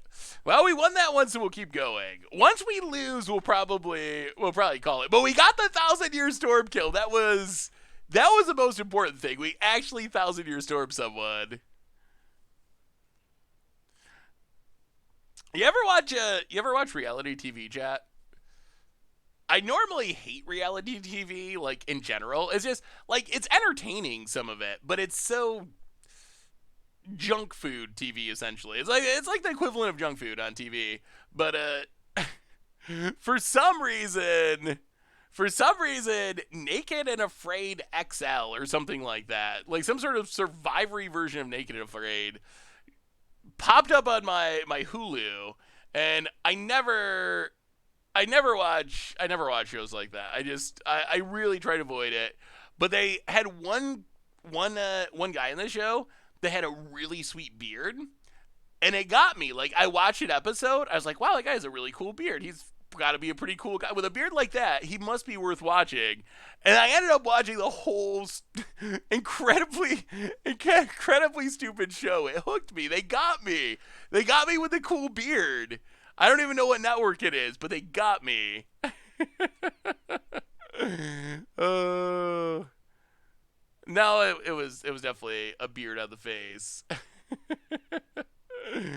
uh, it was you don't even remember the name of it. Naked and Afraid like XL or something. It was apparently there's a show called Naked and Afraid where people like survive in the wilderness naked, but this is a version that was like a whole bunch of people instead of just two people. Ew. Well, Seething Song and Demir Signet down. Opponent seems to have a real deck. That's not good. That's not good. We were hoping to avoid. It's called Naked and Afraid. I think it was Naked and Afraid XL, but it was sort of Survivory, or what I actually have never like watched a season of Survivor. Oh god. Okay. Well then, I guess our loss is coming quickly. What's the best reality show? Now that I'm a reality show addict, apparently. What reality show should I watch next? This has been Ponus deck. Ponus seems like they have a really good deck. Okay. Sure. Let's get this one I think is over. The Joe Schmo Show? Is that a real show? Alone. I've seen a couple of episodes of the Great British Bake Off, or whatever it's called. I guess is like addicting in a weird way. I don't know why food that you will probably never be able to eat is entertaining television. I don't really get it, but for some reason it kind of is. Well, boom. Opponent, you don't have enough cards. Why don't you draw some more?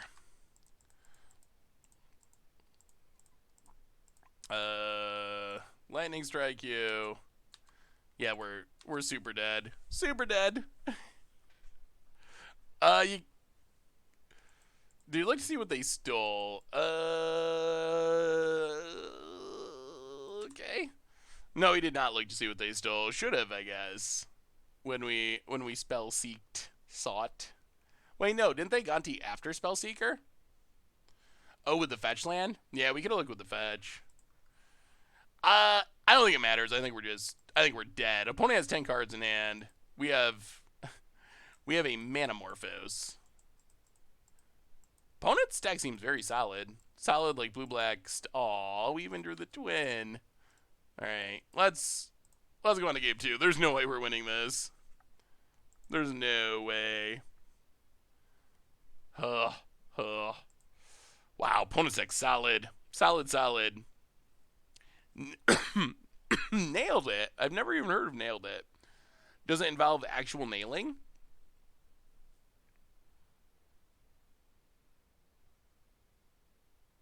Oh, or they're like nailing the dish. That makes more sense.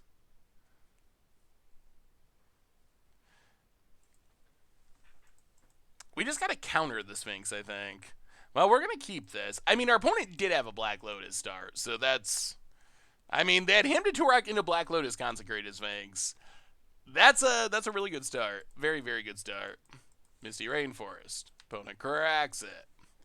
Probably just gonna mystical tutor card draw. I think. Preordain. Nailed it is about people failing at baking. That sounds kind of funny. Let's just take Knight's Whisper. Knight's Whisper. Pass the turn. No red mana. Oh, don't.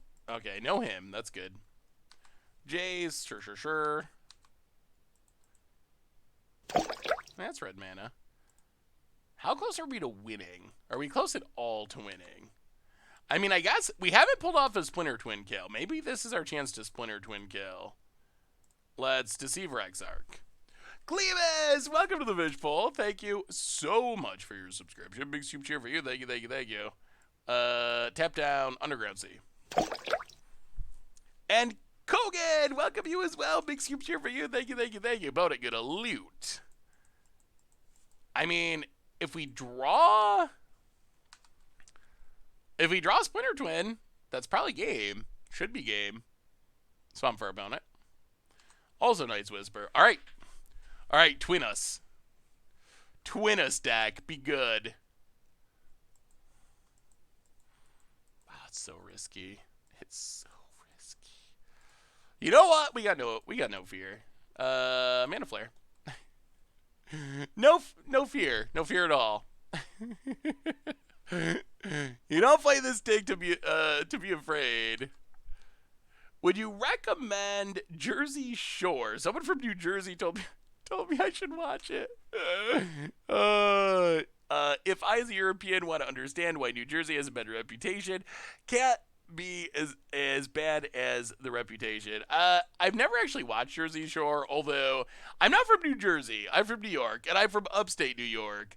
I would say from like the clips I've seen of the show and the things I've heard about Jersey Shore, it is not a representation of people I know who are from New Jersey. Like, I'm sure there's a very specific subset of people that maybe it like is sort of a caricature of, but yeah, I would not take Jersey Shore to be what people are actually like in New Jersey or on the Jersey Shore.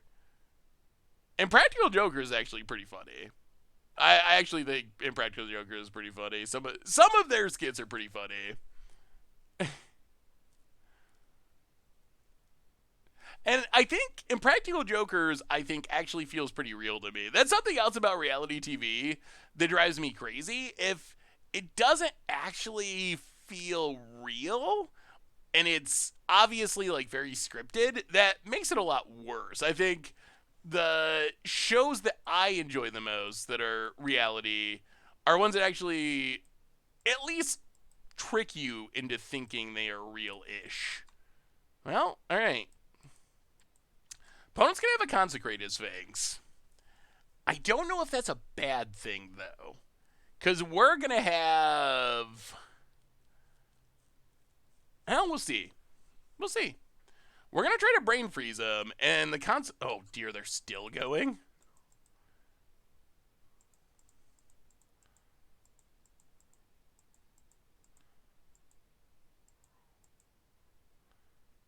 Wait, can we just mill them out? I think we can. So we daze this, and then brain freeze, and storm count is 7?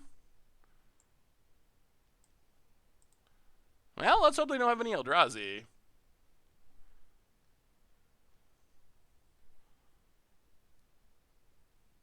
Is it better to wait till our turn? We can 1, 2, 3, 4. Past in Flames.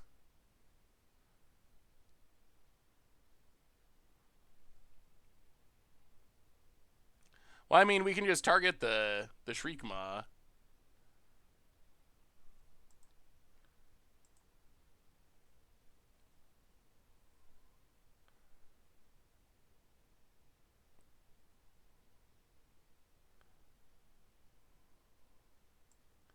All right, no Eldrazi. No Eldrazi. No Eldrazi, please.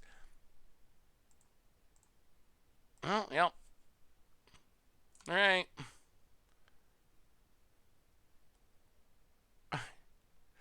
All the same target.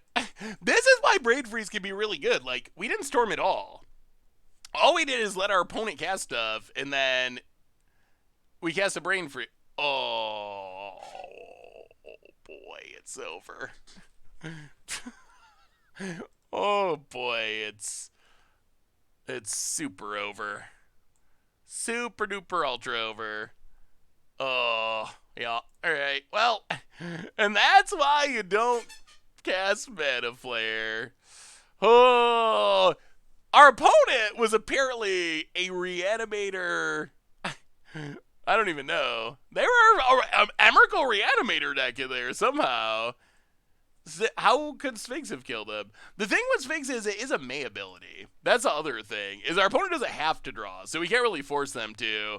And once they can shuffle their library in with Emrakul, we can't mill, and then a Receiver Exarch's in the graveyard. So then we're down to, like, beating down with...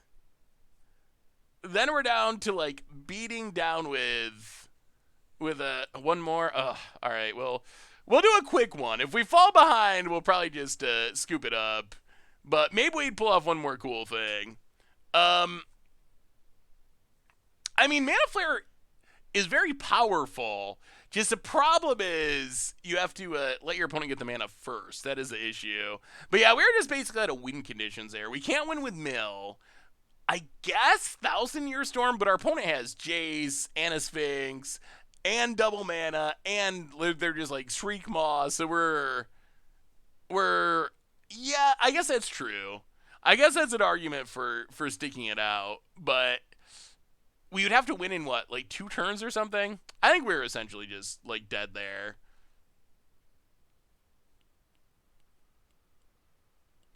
I mean, that's the downside of the Brain Freeze plan. The upside is we got to see it be 2 mana mill your deck, instant speed. Downside is they got Emrakul.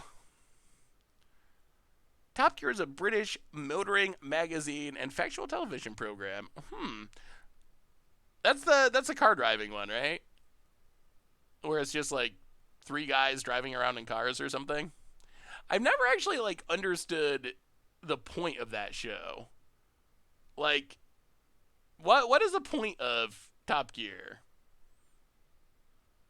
Oh, I see. I mean, so I've never really been like a car guy. Like, I can sometimes tell you the make and model of the car that I own, sometimes, but not always. So, so it might just not be my, my genre. Yeah, we got a Spell Seeker. I guess that's fine. I mean, maybe that's the other thing is I can enjoy things. I remember Marshall posted a video on like his personal YouTube of him fixing a watch, I want to say, or rebuilding a watch. And I care nothing about watches. And it was actually like pretty entertaining. So I think I can still appreciate stuff that I don't care about if I enjoy the person who's presenting it. So maybe I just like the characters of Top Gear and think it was funny for that reason. I guess it's possible. Wait, is this the same person we played? Mono Green Everflowing Chalice kind of looks a little bit like our first match. Well, let's Spellseeker. Get for 2 or less.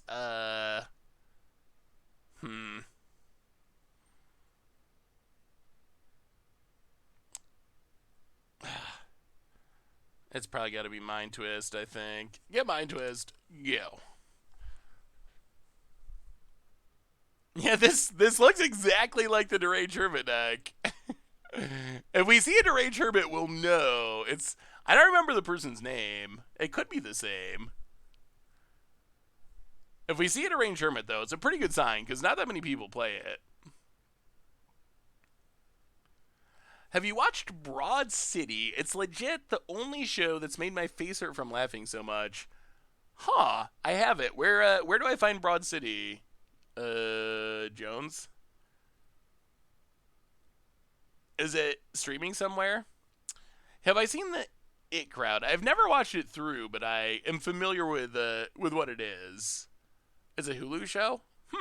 I will have to look it up. Is It Crowd actually worth watching? It's one that's been like recommended to me by whatever it's on a few times, so I've never actually.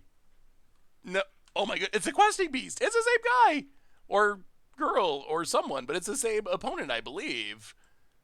They had the questing beast and the chalice, and they were mono green. It's gotta be. It's gotta be. Well, I mean, twist it. Come on, let's see that deranged hermit. Let's see the deranged hermit.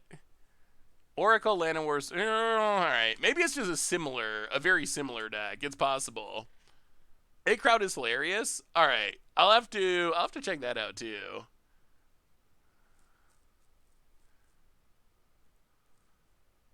Oh, is it IT? Is it the IT crowd? Yarger. Oh, opponent's got a clock. Big stompy things seem tough. Opponent hits us. Oh yeah, we're getting crushed. Well, we'll always have our 1,000-year storm. We'll always have our 1,000-year storm kill. I guess we live one more turn.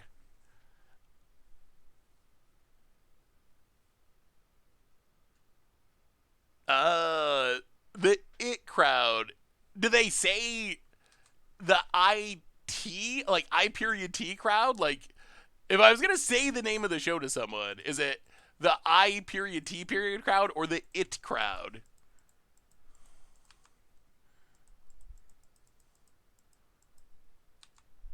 Okay, so it is the IT. All right, that makes sense. The IT crowd. Interesting. Well, we will block. And I guess pray for a miracle. I mean, this blocks 1 point of damage. It just doesn't really make much of a difference. It gets us a card in the graveyard for Treasure Cruise as the main upside. Although if we have to Treasure Cruise for a lot, it's going to be hard to win from there anyway.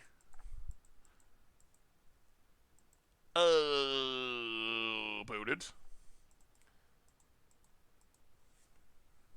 Blaze of Forest. Passes. We draw. It's a Manamorphose. We will cast the Manamorphose.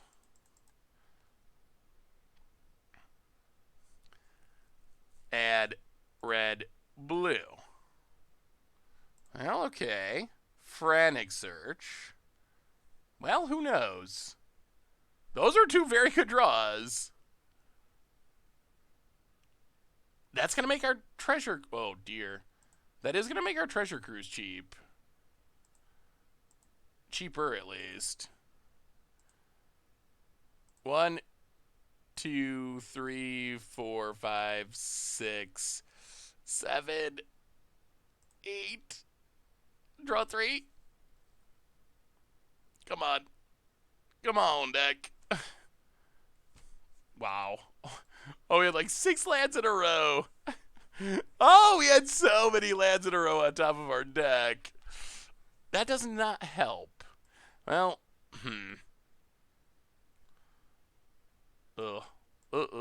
Bring a Dismember. Go down. Spellseeker. Run it like that. Yeah, we drew a lot of cards, but they were all lands. My favorite Top Gear was maybe the Caravan episode where they made their own versions and Clarkson drove a 2-story one across a windy bridge. Ooh. They actually, like, build their own cars? That's kind of cool. I thought we had a chance. Yeah, we can't really show and tell. We only have one show and tell target, and our opponent's playing mono green, so their deck is full of good things to put in play. So I don't think there's any way show and tell would actually work out. Yeah, I mean the sneak attack plan, the biggest issue is we only have Kozilek. We don't really have the redundancy, so that's kind of the problem. If we had a bunch of Eldrazi, or at least a couple of big things to put into play, it would have gotten better. But with just one Eldrazi, we're going to have a lot of games where we have the sneak attack, but nothing to put in. All right, one last shot. Can we get a twin win? Can we 1,000-Year Storm one more time? Or is that the end? Yeah, I guess you could sneak a Kiki. That's true.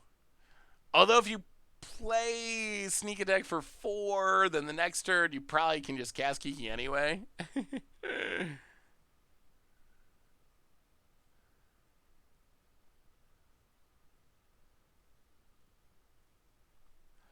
I mean well, we'll see. Can we? But what are we taking out for it? I mean, we already got the 1,000-Year Storm kill. Maybe we cut that because we already did it. I don't think this is improving our deck for sure. All right, we'll bring it in. We'll bring in sneak attack because we haven't done it yet. We'll bring it in.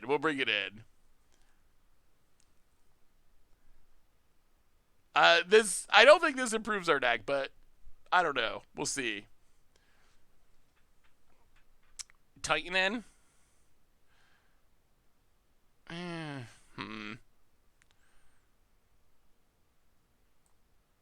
Yeah, we'll see. Our opponent's not even back yet. Titan would probably be fine.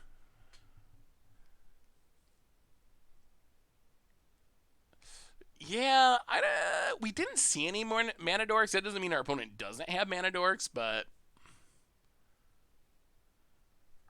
all right. Well, last shot to do. Oh, we got a twin, but nothing. All right, mulligan.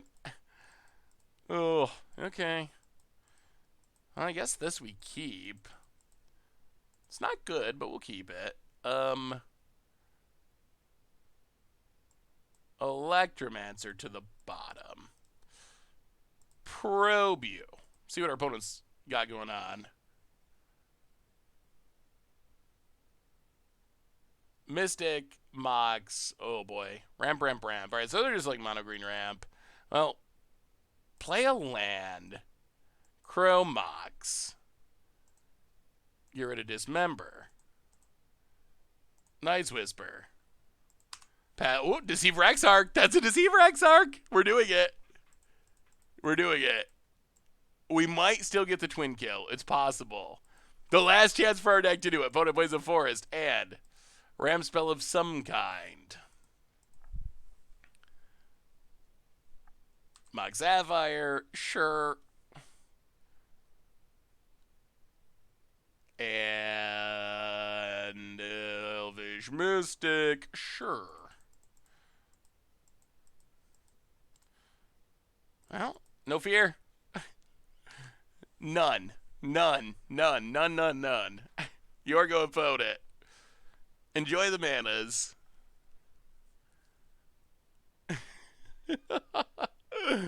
Oh, it's risky. It is a risky one. Opponent. So we know our opponent can play a lot of things. Thankfully, they didn't have a finisher in hand.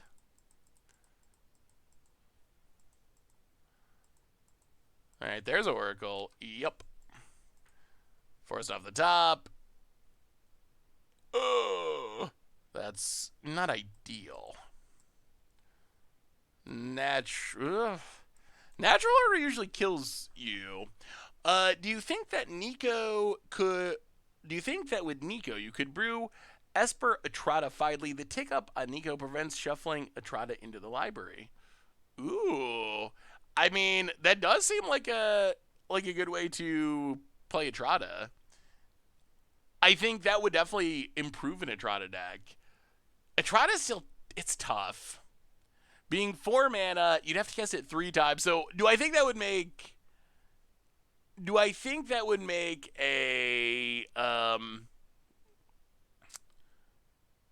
competitive deck? Probably not. But do I think it would make a better version of Etrata than we have now? Probably. Like, I think that is a cool synergy. So what do you think of It That Betrays in a Turgid Commander deck? Seems like a decent option. I mean, you're kind of getting Eldrazi that annihilates and is a backup Turgid to some extent for the sacrifice part of Turgid. Crazy that Turgid's only 5 mana. Opponent's really tanking on it. What do they even have? Search for... Okay, Walking Ballista was their draw. Opponent figured it out. Oh, Manamorphose.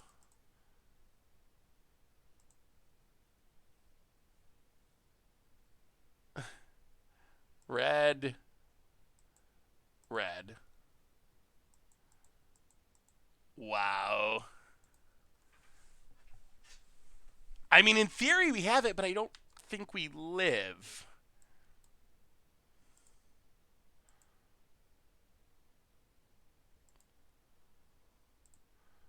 We should hit a land off of this, hopefully. I guess it doesn't even work because of Ballista, so this isn't actually gonna... Oh, yes, doesn't work. Yeah, we're super dead. Ugh. Yeah, Walking Ballista is a really good hate card, unfortunately. All right. Well, kill us about it. Well, we got to do a cool 1,000-year storm kill with this incredibly janky draft deck. I will say I'm pretty happy that we drafted some jank. We did not go the spiky path. We went to do crazy things, and while our overall record for the stream will end up being 50%, we did get to do some crazy things, including the sweet 1,000-year storm kill.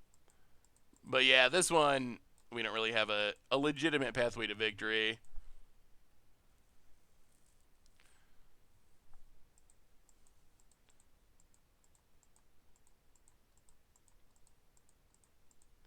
Opponent. Tibble seems like a sweet commander.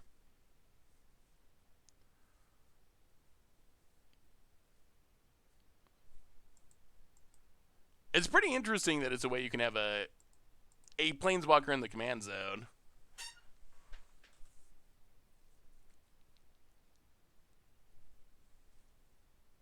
I don't... it's going to be really interesting to see how MDFC is playing commander.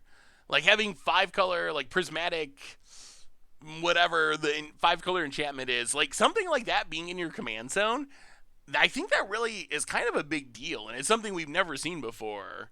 So it's going to be very interesting to see how having enchantments and equipment and all this stuff in your command zone is going to actually play. It seems powerful. And pretty unique, too, I guess.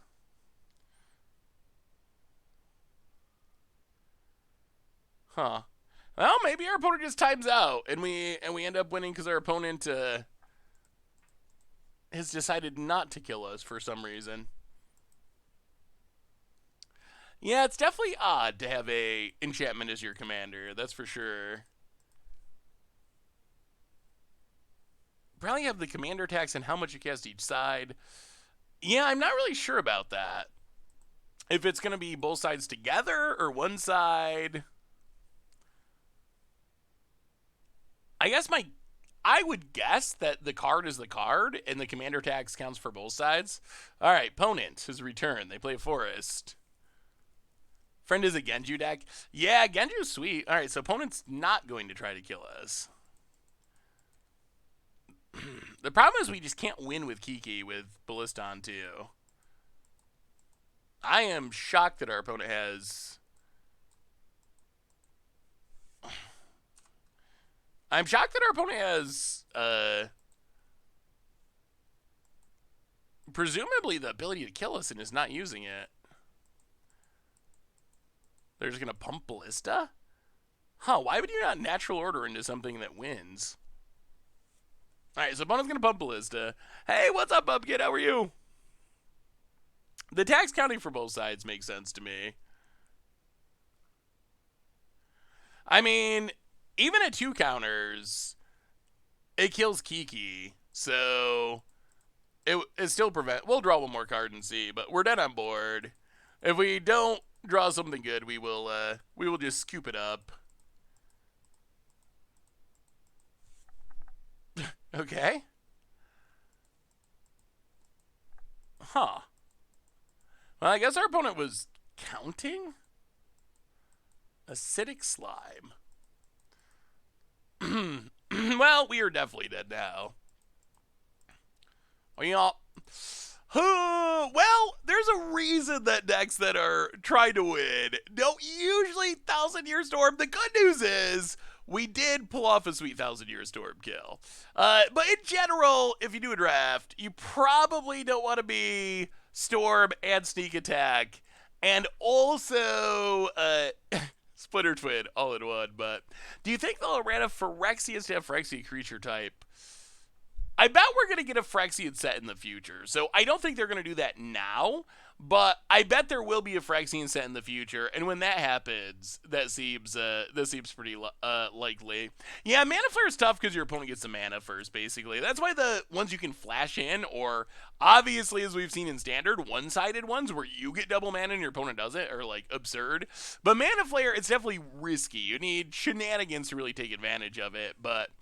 Woo! All right, that was kind of a long one. We got on two full drafts last night of Vintage Cube.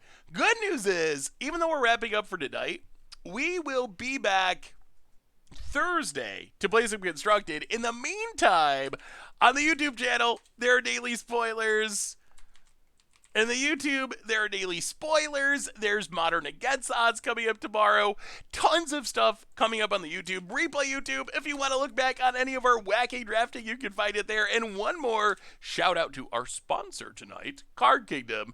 If you need some magical cards, you can get them over at cardkingdom.com. Even get a free Scoop Soldier sticker. So thank you to Card Kingdom for supporting the show. Yes, we'll be doing some OneNoting in the future. We didn't OneNote it tonight, but it will be coming up in the future. So, most importantly, everyone, thank you to all of you. You are amazing and awesome, and I love each and every one of you. I hope you have a wonderful Tuesday night, a good Wednesday. I will see you on Thursday for some more streaming fun. So, until then, enjoy Kaldehim. Enjoy whatever you're doing, honestly. And are we going to do Vintage on Thursday? It'll be Constructed. I don't think it'll be Vintage. It'll be probably either Historic or Modern, depending on what cool decks I can build or find. So until then, everyone, have a great night. See you on Thursday for some more fun, and I will talk to you soon.